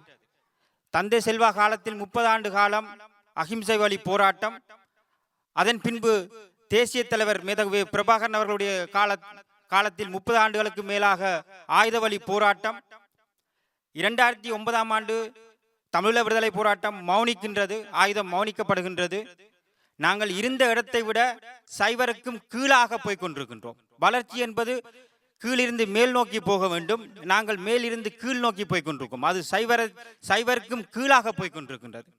ஆகவே இந்த இடத்தில் ஐயாக்கு முன்பு பேசிய ஆசிரியர் சொன்னார், ஐயாக்கு நாங்கள் புத்திமதி சொல்ல தேவையில்லை, அவர் நிறைய விடயங்களை கண்டு வந்திருக்கிறார்கள் என்று. உண்மைதான். ஆனால் புலம்பெயர்ந்த மண்ணில் ஐயா முன்பு ஒரு பேச வாய்ப்பு கிடைத்த நான் என்னுடைய ஆதங்கத்தை, என் போன்றவர்களுடைய ஆதங்கத்தை, எங்களுடைய மன விருப்பங்களை நாங்கள் ஐயாவுக்கு கடத்த வேண்டிய ஒரு தேவையும் இருக்கின்றது. வடக்கு கிழக்கில் இருக்கின்ற அரசியல்வாதிகள் குறைந்த நாங்கள் நிறைய கேட்கவில்லை, குறைந்த ஆயுத கலாச்சாரம், வாழ்வெட்டு கலாச்சாரம் சீரழிந்து இருக்கின்றது. எங்கேயும் போதைப் பொருட்கள், யுத்த காலத்தில் அடக்குமுறைக்குள், பொருளாதார நெருக்கடிக்குள், பொருளாதார கட்டுப்பாட்டுக்குள் நாங்கள் பொருளாதாரத்தில் மேம்பட்டு இருந்த இனம் இன்றைக்கு எப்படி வாழ்ந்து கொண்டிருக்கின்றோம். ஆகவே ஐயாவை இந்த நேரத்தில் நான் வினயமாக நேரத்தை கருத்தில் கொண்டு வினயமாக கேட்டுக்கொள்கின்ற விஷயம் நீங்கள் ஒரு துறையை நினைத்து கவலைப்பட வேண்டாம் ஐயா. நீங்கள் எங்களுடைய வடக்கு கிழக்கு இணைந்த குறைஞ்சபட்சம் அந்த நாடு எங்களுக்கு தெரியும். தந்தை செல்வா காலத்தில் 50-50 சமஷ்டி பெடரல், அதன் பின்பு 77 வட்டுக்கோட்டை தீர்மானம், தனித்தமிழ் ஈழம், இது எல்லாத்தையும் கண்டு அதுக்குரிய மக்கள் ஆணையையும் பெற்ற, மக்கள் ஆணையை வழங்கின மக்கள் கூட்டம்தான் ஒரு தேசிய இனம்தான் நாங்கள்.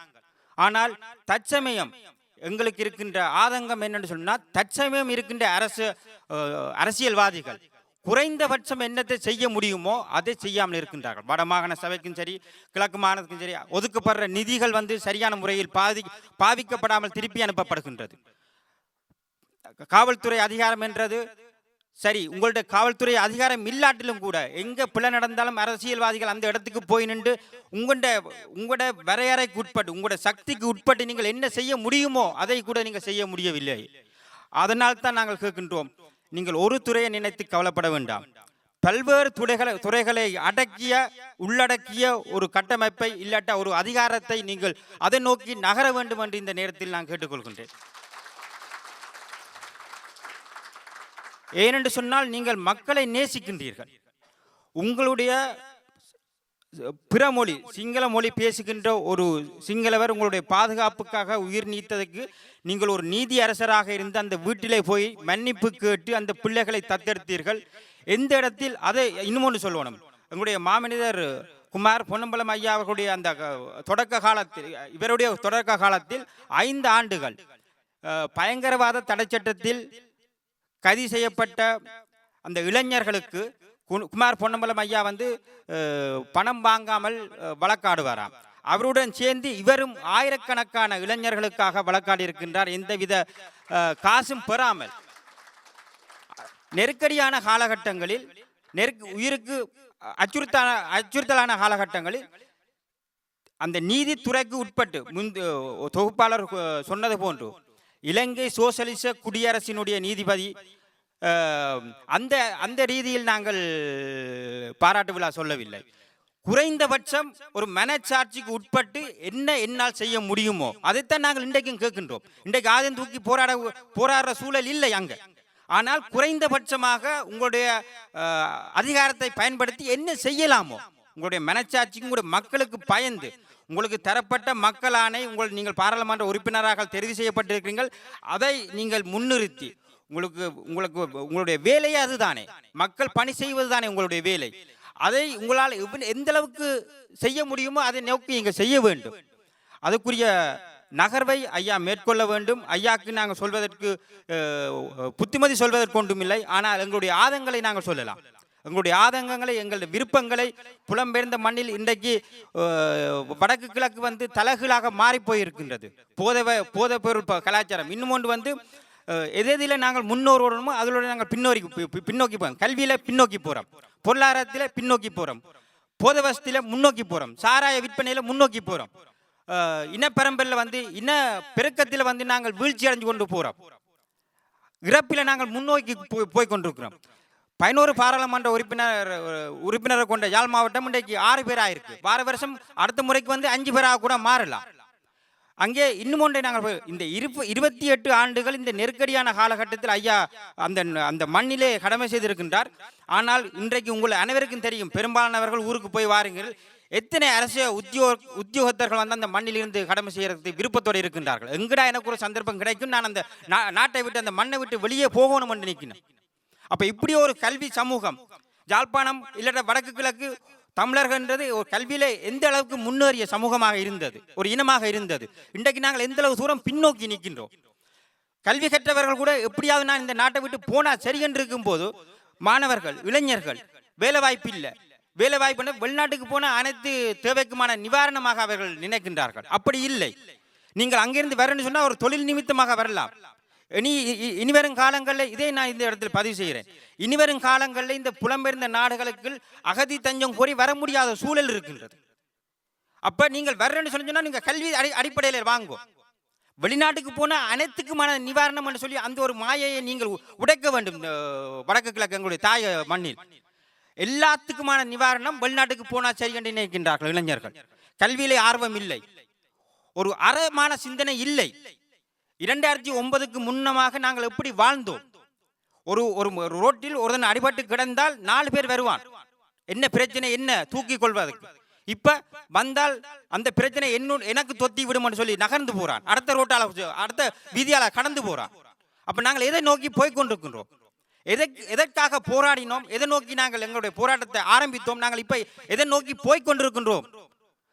அதனால் தான் இந்த காலகட்டத்தில் மக்களை உளப்பூர்வமாக மனச்சாட்சிக்கு விரோதம் இல்லாமலுக்கு மக்களை நேசிக்கின்ற ஒருவர் வர வேண்டும். வடக்கு கிழக்கு இணைந்த வடக்கு கிழக்கில் நாங்கள் எங்களுடைய அதிகார பரவலாக்கள் ஊடாக எங்களுக்கு சமஷ்டி இல்லாட்ட பெறல் எங்களுக்கு என்ன தீர்வு? இழைக்கப்பட்ட அநீதிக்கு நீதி கேட்டு எங்களுக்கான நீதியை எப்படி பெறலாம், அந்த நீதியை கொண்டு எங்களுடைய மக்களுக்கு எத்தகைய ஒரு வாழ்வியலை, ஒரு சுதந்திரமான வாழ்க்கையை கொடுக்கலாம், அனைத்து விடயங்களிலும் இருந்து அடக்குமுறைகளிலும் இருந்து அனைத்திலும் விடுதலை பெறப்பட்ட இனமாக நாங்கள் எங்களுடைய இனத்தை எப்படி முன்னகர்த்தலாம், அந்த அந்த அந்த அந்த இடத்துக்கு ஐயா நகர வேண்டும். ஒரு துறையை நினைத்து மனம் வருந்த வேண்டாம். எங்களுக்கு கனத்துறைகள் இருக்கின்றது. அந்த கனத்துறைகளையும் ஒருங்கிணைச்சு எங்களுடைய மக்களுக்கு என்ன செய்ய முடியுமோ அதை நோக்கி ஐயா நகர வேண்டும் என்று இந்த பெருமன்றத்தில் உங்களுடைய அனைவரினது சார்பாகவும் கேட்டுக்கொண்டு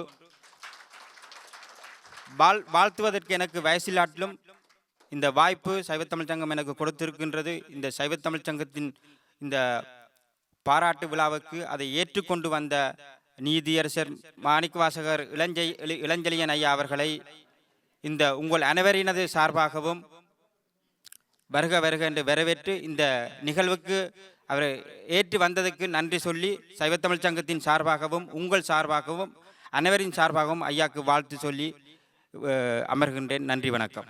இதுவரை சிறப்பான வாழ்த்துரை வழங்கிய குமரன் அவர்களுக்கு நன்றி சொல்லி இப்பொழுது நிகழ்வினுடைய பிரதான கருப்பொருளுக்கு நாங்கள் வரப்போகிறோம்.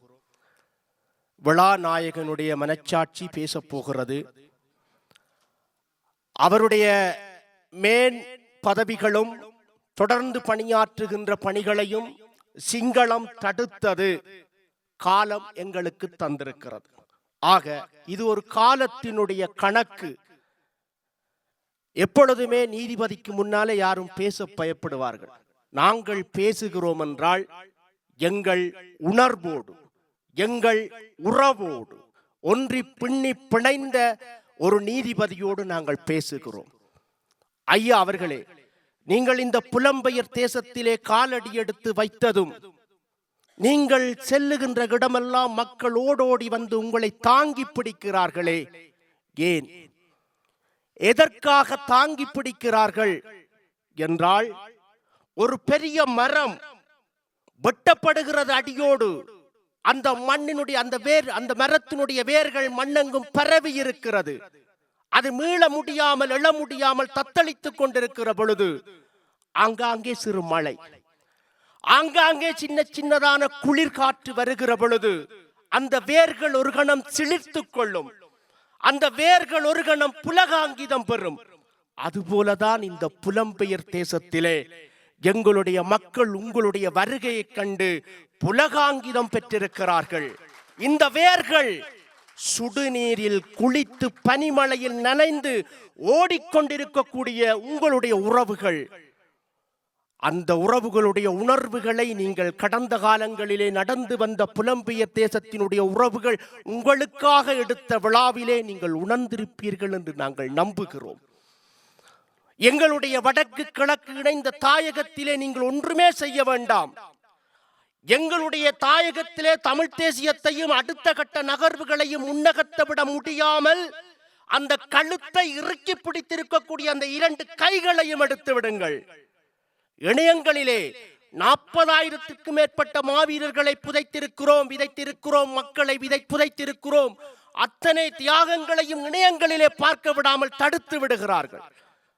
எங்களுடைய தாயகத்திலே இளைய தலைமுறை இதயங்களிலே போதை வைத்து கொண்டு போய் புதைத்து விடுகிறார்கள். அவர்கள் அடுத்தது பற்றி சிந்திக்கப்படக்கூடாது. 2009ற்கு பின்னர் தமிழர் ஒன்றுபட்டு நிற்கக்கூடாது, ஒன்றுபட்ட சக்திகளாக நிற்கக்கூடாது என்பதை திட்டமிட்டு உடைத்து சூழ்ச்சிகளை செய்கிறார்கள். இங்கே குமரன் சொன்னது போல பாராளுமன்றம் 6ஆக குறைக்கப்பட்டிருக்கிறது. அதிலே சிலர் பாராளுமன்ற உறுப்பினர்களே இல்லை.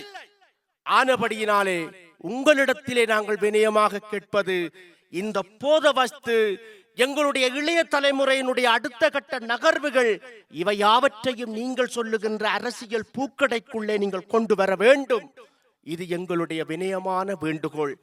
எனவே அன்புக்கும் மதிப்புக்கும் உரிய நீதியரசர் அவர்கள் இங்கே அத்தனை பேரும் ஓடோடி வந்திருக்கிறார்கள் என்றால் எங்களுடைய மனங்களிலே ஏதோ ஒரு தவிப்பு இருக்கிறது.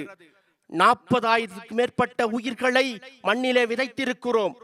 லட்சக்கணக்கான என் தமிழ் உறவுகளை புதைத்திருக்கிறோம். எத்தனையோ ஆயிரக்கணக்கான உறவுகள், போராளிகள் அபயங்களை இழந்து வீதியிலே நிற்கிறார்கள். எத்தனையும் துடைத்தெறியப்படுகிறது கிளீன் ஸ்ரீலங்கா என்ற போர்வையிலே. அங்கே எதுவுமே நடக்கவில்லை. இங்கே இரத்தக்கரை இல்லை. இங்கே இன அழிப்பு நடக்கவில்லை.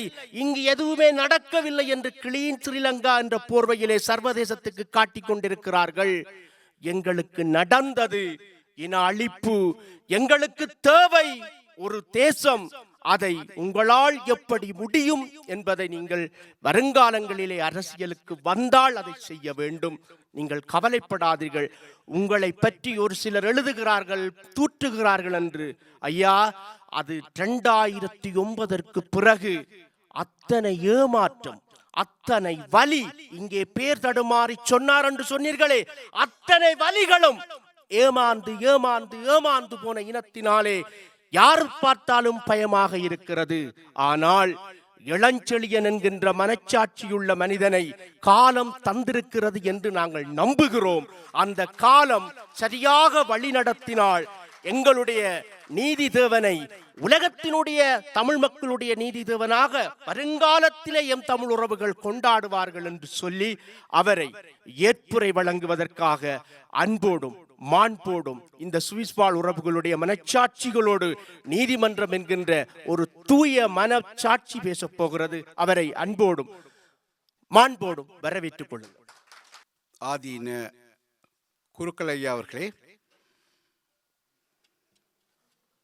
ஏற்பாட்டு குழுவின் தலைவர் அவர்களே, சைவ தமிழ் சங்கம்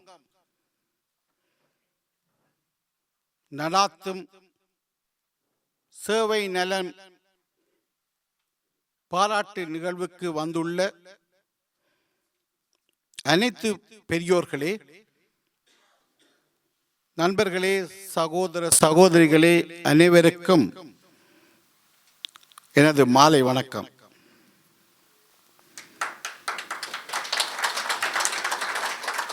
பூ ஒன்று புயலாகியது, புயல் ஒன்று பூகம்பமாகியது, பூகம்பம் ஒன்று சுனாமியாகியது என்றெல்லாம் பேசியுள்ளோம். நம் முன்னே பேசிய பேச்சாளர் தென்றலாய் பேசுமாறு என்னை கோரினார். அதை மனப்பூர்வமாக ஏற்றுக்கொள்ளுகிறேன். ஏனெனில் இது சைவ திரு ஆலயம், சிவன் ஆலயம், நடராஜர் வடிவம், சிவனின் உருத்திர தாண்டவம் ஆடுகின்ற ஆலயம். திருகோணமலையில் கோணேசர் கோவிலை தமிழ்தாய் பாட்டில் நீங்கள் காட்டினீர்கள். பெருமையாக உள்ளது. அந்த கோணேசர் சிவனாலயம் அங்கே நெற்றிக்கண்ணை திறப்பினும் குற்றம் குற்றமே என கூறிக்கொண்டிருக்கின்ற அந்த மண், அந்த மண்ணில் இருக்கின்ற கோணேசர் ஆலயம் தமிழ் தாய் பாட்டில் அரங்கேறியதை பார்க்கும்போது புலகாங்கிதம் அடைந்தேன். சந்தோஷமாக இருக்கின்றது. தமிழ் எங்கள் மொழி, தமிழ் எங்கள் மூச்சு, முத்தமிழ் அது எங்கள் செம்மொழி, இயல், இசை, நாடகம். இதில் எங்களுடைய உயிர் மூச்சுக்கள். அத்தகைய தமிழ் சைவ தமிழாக சுவிஸ் மாநகரில் தன்னுடைய பணியை தொடர்ந்து நடாத்தி கொண்டிருப்பதை இட்டு எனது பாராட்டுக்களை தெரிவித்துக் கொள்கின்றேன். எனக்கு முன் பேசிய நண்பர் கூறினார், சிறைச்சாலையில் நடந்த சாஸ்திர குறிப்பு சம்பந்தமாக. அப்படி ஒரு சம்பவம் கொஞ்சம் வித்தியாசமாக எனது நீதிமன்றில் நடந்தது.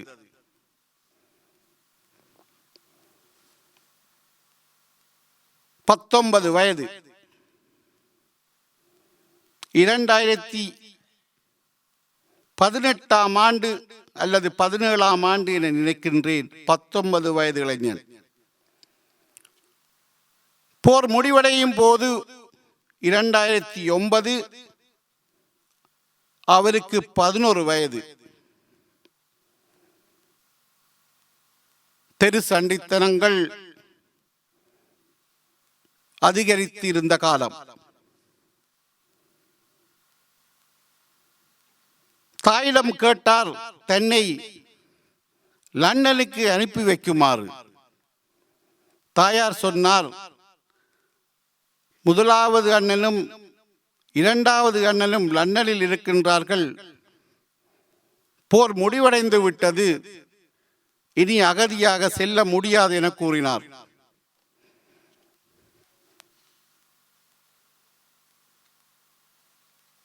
வெளிநாட்டுக்கு அனுப்பு, இல்லையே பல்சர் மோட்டார் பைக் வேண்டித்தா, கழுத்துக்கு ஒரு செயின், கைக்கு ஒரு ஸ்மார்ட் போன், இந்த 3ம் வேணும் என்றார். வேண்டி கொடுத்தார்கள். தொடர்ந்து காசு கேட்ட பொழுது தாய் தந்தையர் மறுத்து விட்டனர். நான் இன்று குற்றம் செய்வேன், அங்கே ஒரு நீதிபதி இருக்கிறார், அவரிடம் உன்னை நீ வந்து கையெடுத்து கும்பிட்டு கதறி அழுது என்னை பிணையிடு என்று சொல்லிவிட்டு கைது செய்யப்பட்டார். தாயார் இருவரும் படித்த மேதைகள். அவர் சொன்னபடி தாயார் கையெடுத்து கும்பிட்ட வண்ணமே நின்றார். தேனுப்படி குளப்படி செய்கிறாய் என கேட்டேன். 2009 சண்டை நிறுத்தப்பட்டது சரியான பிழையான விஷயம் என்றார். ஏனென்று கேட்டேன். சண்டை பிடித்திருந்தால் நான் இந்த பிரச்சனைக்கே வந்திருக்க மாட்டேன் என்றார். நான் லண்டனுக்கு போயிருப்பேன் என்றார். ஏன் அதை சொல்லுகிறேன் என்றால், அங்கே உள்ள மக்களுக்கு நடந்தது என்ன சொல்லிக் கொடுக்க முடியாத நிலைமை. இங்கே உங்களது குழந்தைகளுக்கு அனைத்து கதைகளும் தெரியும், ஆனால் அங்கே இருக்கும் குழந்தைகளுக்கு தெரியாது. தெரிவதற்கும் நியாயமில்லை. வெளிநாட்டு வாழ் உறவுகள், நீங்கள் இங்கே விரும்பி வரவில்லை. நிர்பந்தம், இடம்பெயர்வுகள், உயிர் அச்சுறுத்தல்கள், உயிர் பாதுகாப்பு அனைத்துக்குமாக இடம்பெயர்ந்து ஓடி ஓடி இங்கே விருப்பமின்றி வந்து பிள்ளைகளுக்காக வாழ வேண்டிய நிலையில் இங்கே நீங்கள் வாழ்ந்து கொண்டிருக்கின்றீர்கள். நீங்கள் உங்கள் பிள்ளைகளின் கல்வி செல்வத்தை கடைசி வரை கைவிட்டு விடாதீர்கள். அதுதான் எங்களுக்குரிய ஒரே ஒரு சொத்து. அந்த கல்வி சொத்து எங்களுடைய உயிர் மூச்சு. எவ்வளவு கஷ்டப்பட்டாலும் உங்கள் குழந்தைகளை கல்வியில் மேம்படுத்துங்கள். அதே நேரம் தாய் நாட்டில் உள்ள எங்களுடைய பிள்ளைகளின் கல்விக்கும் நீங்கள் அரும்பாடுபடுங்கள். இங்கே கூறினார்கள், இந்த சைவ தமிழ் சங்கம் பல பணிகள் சேவைகளை அங்கே நடாத்தி கொண்டிருப்பதாக கூறினார்கள். அதற்கு எனது வாழ்த்துக்களை, விசேடமாக எனது வாழ்த்துக்களை தெரிவித்துக் கொள்கின்றேன்.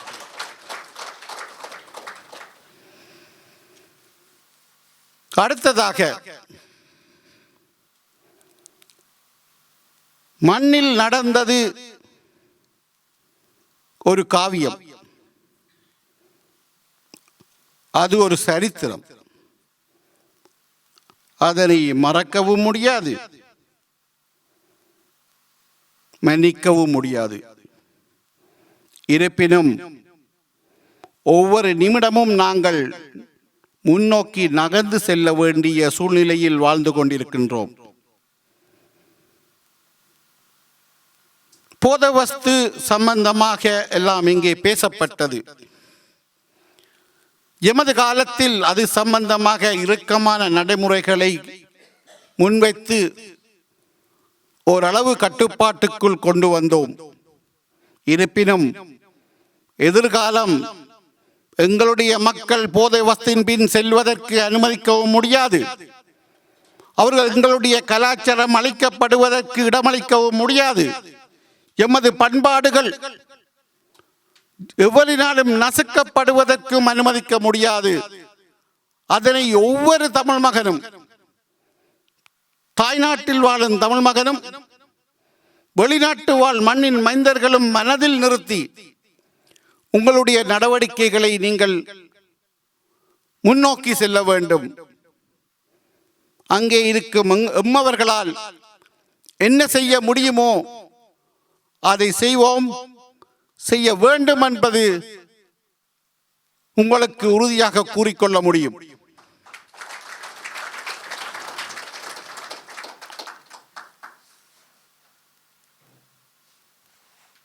தாய்நாட்டில் 90ஆம் ஆண்டு முதல் இடப்பெயர்வு நடந்தது. அராலி குண்டு வெடிப்பு, தீவு பகுதி மக்கள். 96 சூரிய கதிர் யுத்த நடவடிக்கை, யாழ்ப்பாண இடம்பெயர்வு. அதன் பின்னர் கிளிநொச்சி, வவுனியா என இடம்பெயர்ந்து கொழும்பு வெள்ளவத்தை வந்து இப்பொழுது ஐரோப்பிய நாடுகள், கனடா, ஆஸ்திரேலியா என கொடிகட்டி பறந்து கொண்டிருக்கும் இனம் எமது தமிழினம். ஒன்றை மட்டும் கூறிக்கொள்ள விரும்புகின்றேன். இந்த மண்ணில் நீங்கள் அதிகாரத்துக்குள் புகுந்து நமது தாய் நாட்டு மக்களுக்கு என்ன செய்ய முடியும் என்பதையும் சற்று சிந்திக்க வேண்டும். யூத மக்களை பாருங்கள். யூத மக்கள் 2ஆம் யுத்தத்தின் போது பாதிக்கப்பட்டார்கள். அனைத்து நாடுகளிலும் அகதியாக சென்றார்கள். இன்று கனடா, அமெரிக்கா, ஐரோப்பா என அதிகாரம் அவர்களது கையில் எடுத்து தங்களுடைய மக்களுக்கு சேவை செய்து கொண்டிருக்கின்றார்கள். செல்லும் இடத்தில் நாங்கள் அதிகாரத்தை இங்குள்ள அரசியல் கட்சிகளுடன் சேர்ந்து ஏதோ ஒரு வகையில் நமது மக்களுக்கு சேவை செய்யும் அதிகாரத்தை எடுக்க வேண்டும். கையில் அதிகாரம் இருந்தால்தான் எதுவும் செய்ய முடியும். இல்லையேல் அது வெறும் கதையாக மாறிவிடும். அதனை சற்று சிந்தியுங்கள். அந்த வகையில் இன்று கனடா, இங்கிலாந்து போன்ற நாடுகளில் அதிகாரத்துக்குள் எங்களுடைய தமிழ் மக்கள் புகுந்து பதவிகளை எடுத்து மக்கள் சேவை செய்து கொண்டிருக்கின்ற நிகழ்வு சந்தோஷமாக உள்ளது. அதனை நீங்களும் பின்பற்ற வேண்டும் என்பது என்னுடைய அன்பு கோரிக்கை. இறுதியாக 3 இடங்களில் பேசிவிட்டேன்.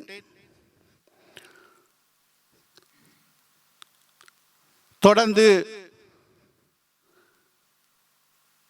பேசிக்கொண்டிருக்காது என்ன செய்யலாம், ஏது செய்யலாம், எப்படி மக்கள் பணி செய்யலாம் என்பதெல்லாம் இங்கிலாந்து, சுவிஸ் நகரம், நாடு பாரிஸ் நகரம் எனக்கு கூறிய வண்ணம் இருக்கின்றார்கள். காலம் பதில் சொல்லும். அந்த காலத்துக்காக காத்திருப்போம். ஏனெனில் எமது மண்ணின், எமது மக்களின் உரிமைகள், தேவைகள், மனிதாபிமான செயற்பாடுகள் என பல விடயங்கள் உள்ளன.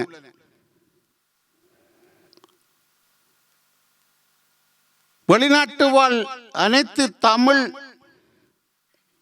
உறவுகளும் எத்தனை பாகுபாடுகள், வேறுபாடுகள் இருந்தாலும் ஒரு இலட்சிய கோட்பாட்டின் கீழ் அனைவரும் ஒன்றிணைந்து எமது தாய்நாட்டில் உள்ள மக்களுக்கு நீங்கள் சேவையாற்ற வேண்டும்.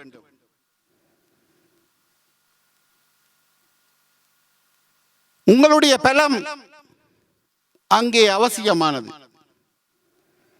நீங்கள் பலமாக இருக்கும் வரை தாய்நாட்டில் உள்ள மக்கள் வாழ்ந்து கொண்டிருக்கின்றார்கள். ஒரே ஒரு கோரிக்கை, சிறு சிறு பணிகளாக, சிறு சிறு தேவைகளாக சேவைகளை, பணிகளை செய்து கொண்டிருக்கின்ற அனைவரும் ஒன்றாக இணைந்து வடக்கு கிழக்கில் 8 மாவட்டங்கள், 8 மாவட்டங்களையும்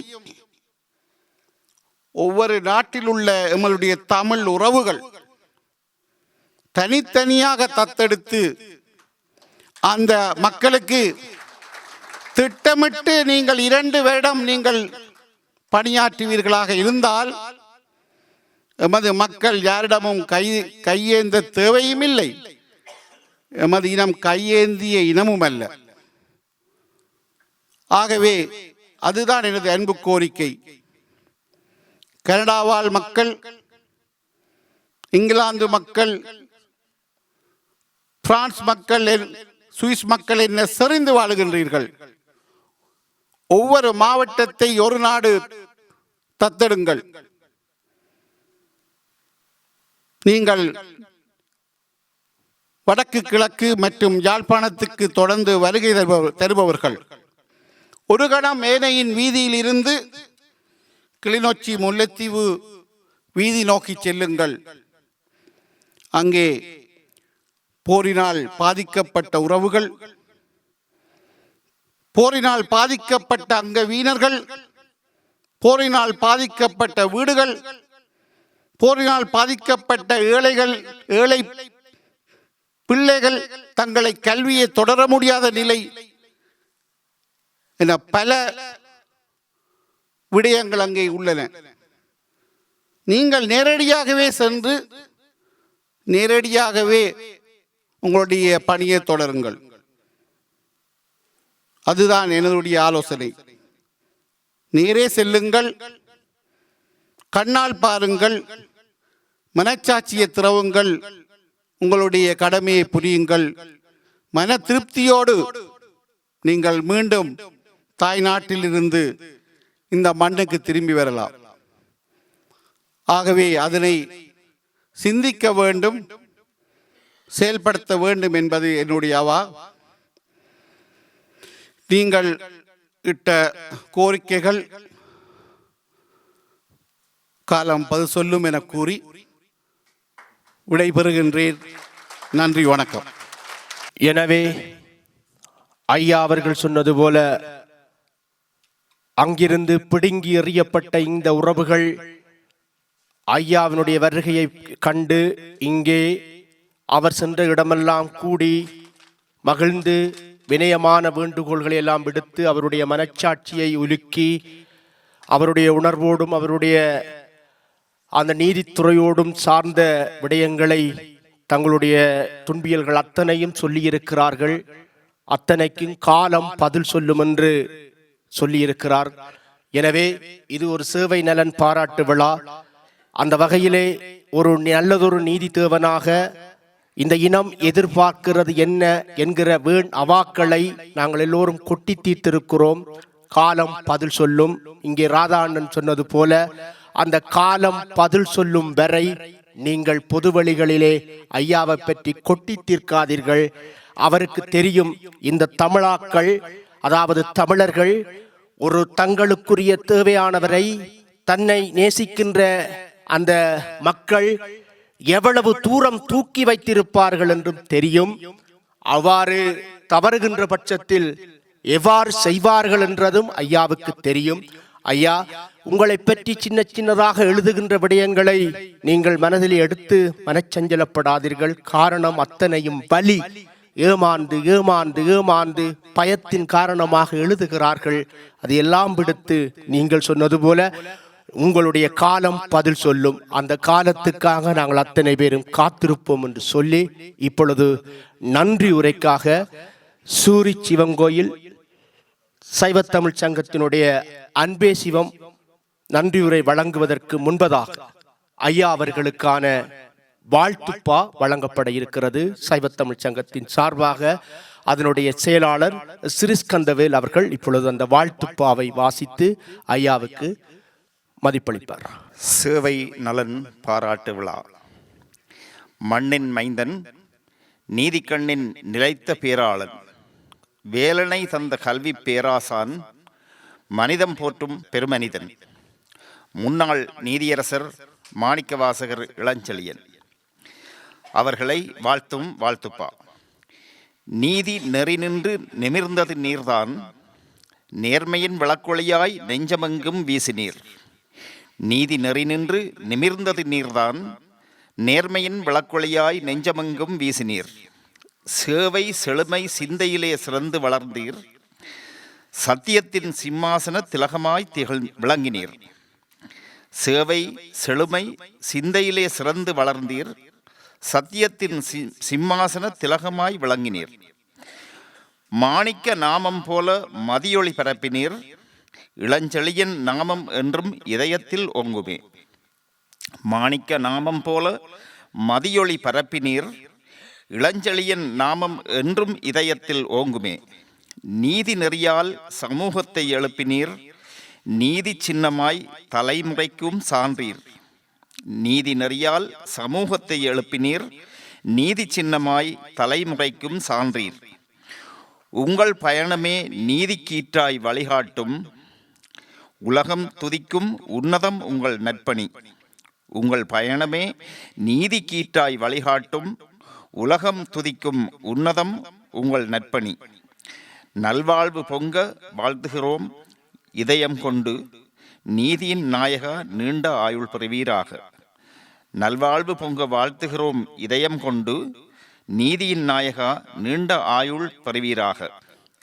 எண்ணறிந்து நோக்கி இயன்றது அறிந்தபின் தூணறிந்து செயல் வேண்டியான்.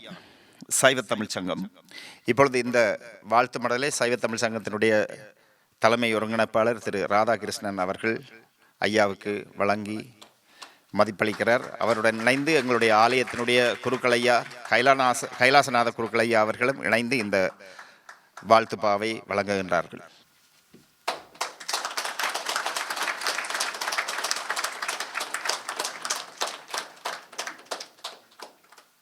வாழ்த்துப்பாவினை தொடர்ந்து நினைவு பரிசு வழங்கப்படுகிறது. பாராட்டு விழா.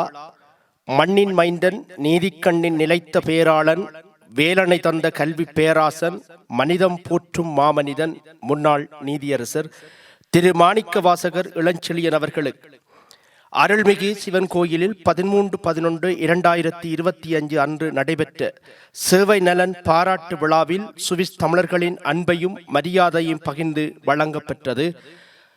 சைவத்தமிழ் சங்கம், அருள்மிகு சிவன் கோவில்.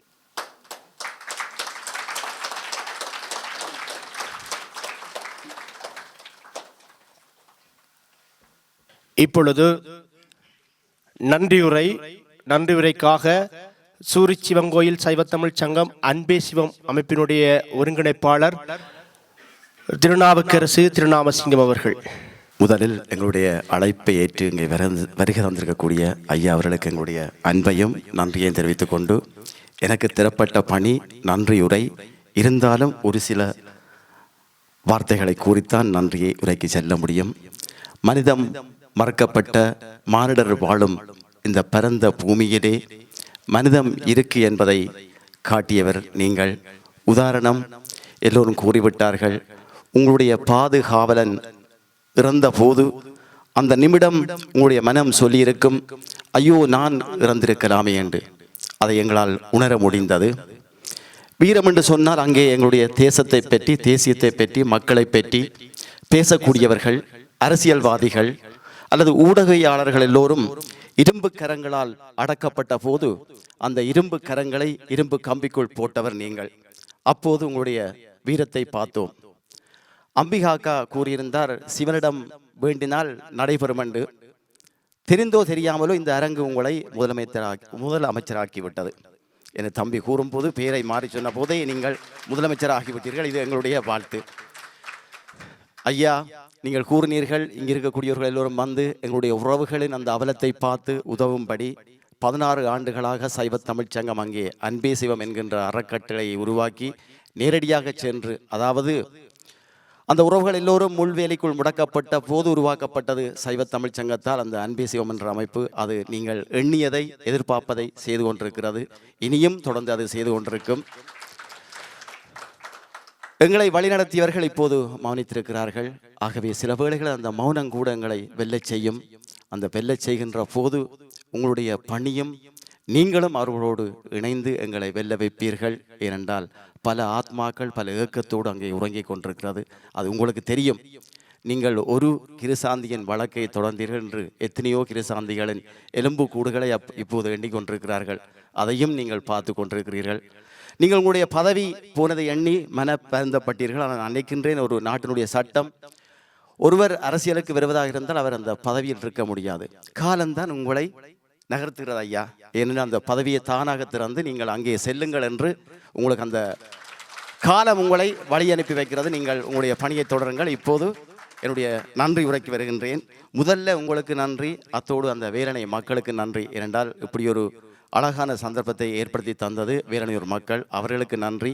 எங்களுடைய இந்த அழைப்பை ஏற்று உங்களுடைய சுவையினத்தை எங்களுடைய பொறுப்பாளர் சொல்லியிருந்தார். நீங்கள் உடல்நிலை சீராக இல்லை, அதையும் ஏற்றுக்கொண்டு எங்களுடைய அழைப்பை ஏற்று வந்ததுக்கு முதல்ல உங்களுக்கு எங்களுடைய அன்பையும் நன்றியையும் தெரிவித்துக் கொண்டு, எங்களுடைய ஆலயத்திலேயே பூசை வழிபாடுகளை செய்து இந்த விழாவை ஆரம்பித்து வைத்த எங்களுடைய ஆலய பிரதம குருக்களை அவர்களுக்கும் சைவ தமிழ்ச்சங்கத்தினுடைய நன்றிகளும் அன்புகளையும் தெரிவித்துக் கொண்டு, முதல்ல ஒரு விழாவினுடைய ஆரம்பம் பூர்ண கும்பம். அந்த பூர்ண கும்பத்தை ஏற்றி அதனுடைய விளக்குகளை ஏற்றி வைத்த எங்களுடைய திருவண்ண மின்னொழியக்கா அவர்களுக்கும் எங்களுடைய அன்பையும் நன்றியையும் தெரிவித்துக் கொண்டு, இந்த விழாவிலே ஆசி உரை கூற அழைத்த போது எந்த மறுப்பும் இல்லாமல் வந்து ஆசி உரை வழங்கிய அத்தனை கலைஞர்களுக்கு, ஆசிரியர்களுக்கு, கல்விமான்களுக்கு எங்களுடைய அன்பையும் நன்றியையும் தெரிவித்துக் கொண்டு,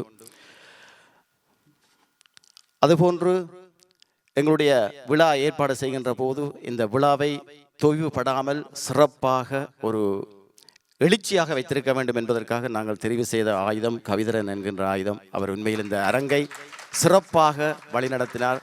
கவிதரனுக்கும் எங்களுடைய அன்பையும் நன்றியையும் சைவ தமிழ் சங்கத்தார் சார்பில் தெரிவித்துக் கொண்டு, மற்றும் வாழ்த்துப்பா பாடிய எங்களுடைய தொண்டர் ஸ்ரீஸ்கந்தவள ஐயா அவர்களுக்கும் எங்களுடைய நன்றியையும் வாழ்த்துக்களையும் தெரிவித்துக் கொள்கின்றோம். யாராவது விடுபட்டிருந்தால் உங்கள் எல்லோருக்கும் முதல்ல இந்த விழாவை சிறப்பித்ததுக்கு ஐயா பல கூட்டங்களை கண்டிருந்தாலும் இது ஒரு அழகான அமைதியான கூட்டம். எப்போதும் சுவிஸ் நாடு என்றது ஒரு தனித்துவமானது. அவர் அதை நேரடியாக பார்த்திருப்பார். ஆகவே இந்த விழாவுக்கு வந்து இவ்வளவு நேரம் பொறுமையாக இருந்து சிறப்பித்த உங்கள் அனைவருக்கும் எங்களுடைய அன்பையும் நன்றியையும் தெரிவித்துக் கொள்கின்றோம். நன்றி, வணக்கம். தமிழ் உறவுகளை ஒரு நிறைவான அழகான நன்றியோடு இணைந்திருந்த திருநாமசிங்கம் அவர்களுக்கு நன்றி சொல்லி, இந்த இடத்திலே தம்பி குமரன் அவர்கள் முன்னாள் நீதியரசர் அவர்களுடைய பெயரை மாறி சொல்லியதாக நீங்கள் நினைத்து விடாதீர்கள். காலம் சொல்ல வைத்திருக்கிறது. நாங்கள் முதல் ஒரு அமைச்சரால் ஏமாற்றப்பட்டோம். இனி ஏமாற மாட்டோம் என்பதை சொல்லுகிறோம். எனவே ஐயா, நீங்கள் எதிர்காலத்திலே அரசியல் தளத்திலே பயணிப்பதாக இருந்தால் எங்கள் மாவீரர்களுடைய தியாகங்களை அந்த அரசியல் பூக்கடைக்குள் கார்த்திகை பூக்களுக்கு சொந்தக்காரருடைய கனவுகளை சுமவுங்கள். புரட்சியாளர் லெனின் சொல்கிறான், நீ சரியான நேரத்தில் சரியான அரசியலை பேசவில்லையானால் விரும்பப்படாத அரசியலால் ஆளப்படுவாய் என்று. எனவே எங்களுடைய தேசம் விரும்பப்படாத நச்சுத்தன்மை மிக்க அரசியல்வாதிகளால் ஆளப்படுவதை நாங்கள் ஏற்கவில்லை. எங்களுடைய புரட்சியாளன் தேசத் தலைவர் மேதகவே பிரபாகரன் சொல்கிறார், எமது போராட்டத்தினுடைய வடிவங்கள் மாறலாம், கொண்ட கொள்கை மாறாது. எனவே நாங்கள் 2009 பின்னரும் மனச்சாட்சியுள்ள ஐநாவினுடைய கதவுகளை தட்டி கொண்டே இருக்கிறோம்.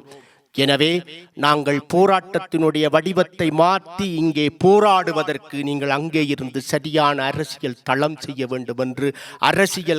செய்ய வேண்டும் என்று மிகவும் வினயமாக கேட்டுக்கொள்கிறோம்.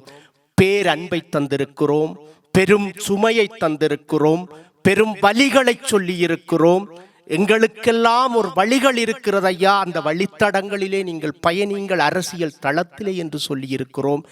எனவே எல்லாவற்றையும் உள்வாங்கி காலம் நிறைவாக உங்களுடைய புலம்பெயர் தேசத்து கூட்டத்திலே மக்கள் சந்திப்பிலே நிறைவாக எங்கே கொண்டு வந்து நிறுத்தி இருக்கிறது என்றால் இதெல்லாம் ஒரு மாவீர சக்தி. ஏனென்றால் இது சாதாரணமான சிவன் கோயில் அல்ல. எமது தேச விடுதலைக்காக தமிழர்களுக்காக நஞ்சை அள்ளி உண்ட நஞ்சுண்ட கண்டர்களும் இங்கே இருக்கிறார்கள். தேவர்களுக்காக நஞ்சை அள்ளியுண்ட நஞ்சுண்ட கண்டனும் இங்கே இருக்கிறான். ஆனபடியினாலே நஞ்சுண்ட கண்டர்கள் வாழ்கின்ற இந்த புனித பூமியிலே நீங்கள் நிறைவாக புலம்பெயர் தேச பணியை நிறைவாக்கி வீடு செல்கிறீர்கள், தாய் நிலம் செல்கிறீர்கள். உங்களுடைய காலம் பதில் சொல்வது என்பது அது நல்ல பதிலாக அமைய வேண்டும் என்று இங்கே இருக்கக்கூடிய அத்தனை பேருடைய சார்பாக கேட்டு உங்களுடைய பொன்னான நேரத்தை எமக்காக அர்ப்பணித்து இந்த அரங்கு வந்து அத்தனை பேருடைய வேண்டுகோளையும் ஏற்றுக்கொண்ட உங்கள் அத்தனை பேருக்கு மீண்டும் எங்களுடைய சிரம் தாழ்த்திய நன்றிகளை கூறி நிறைவு செய்து கொள்கிறோம். நன்றி, வணக்கம்.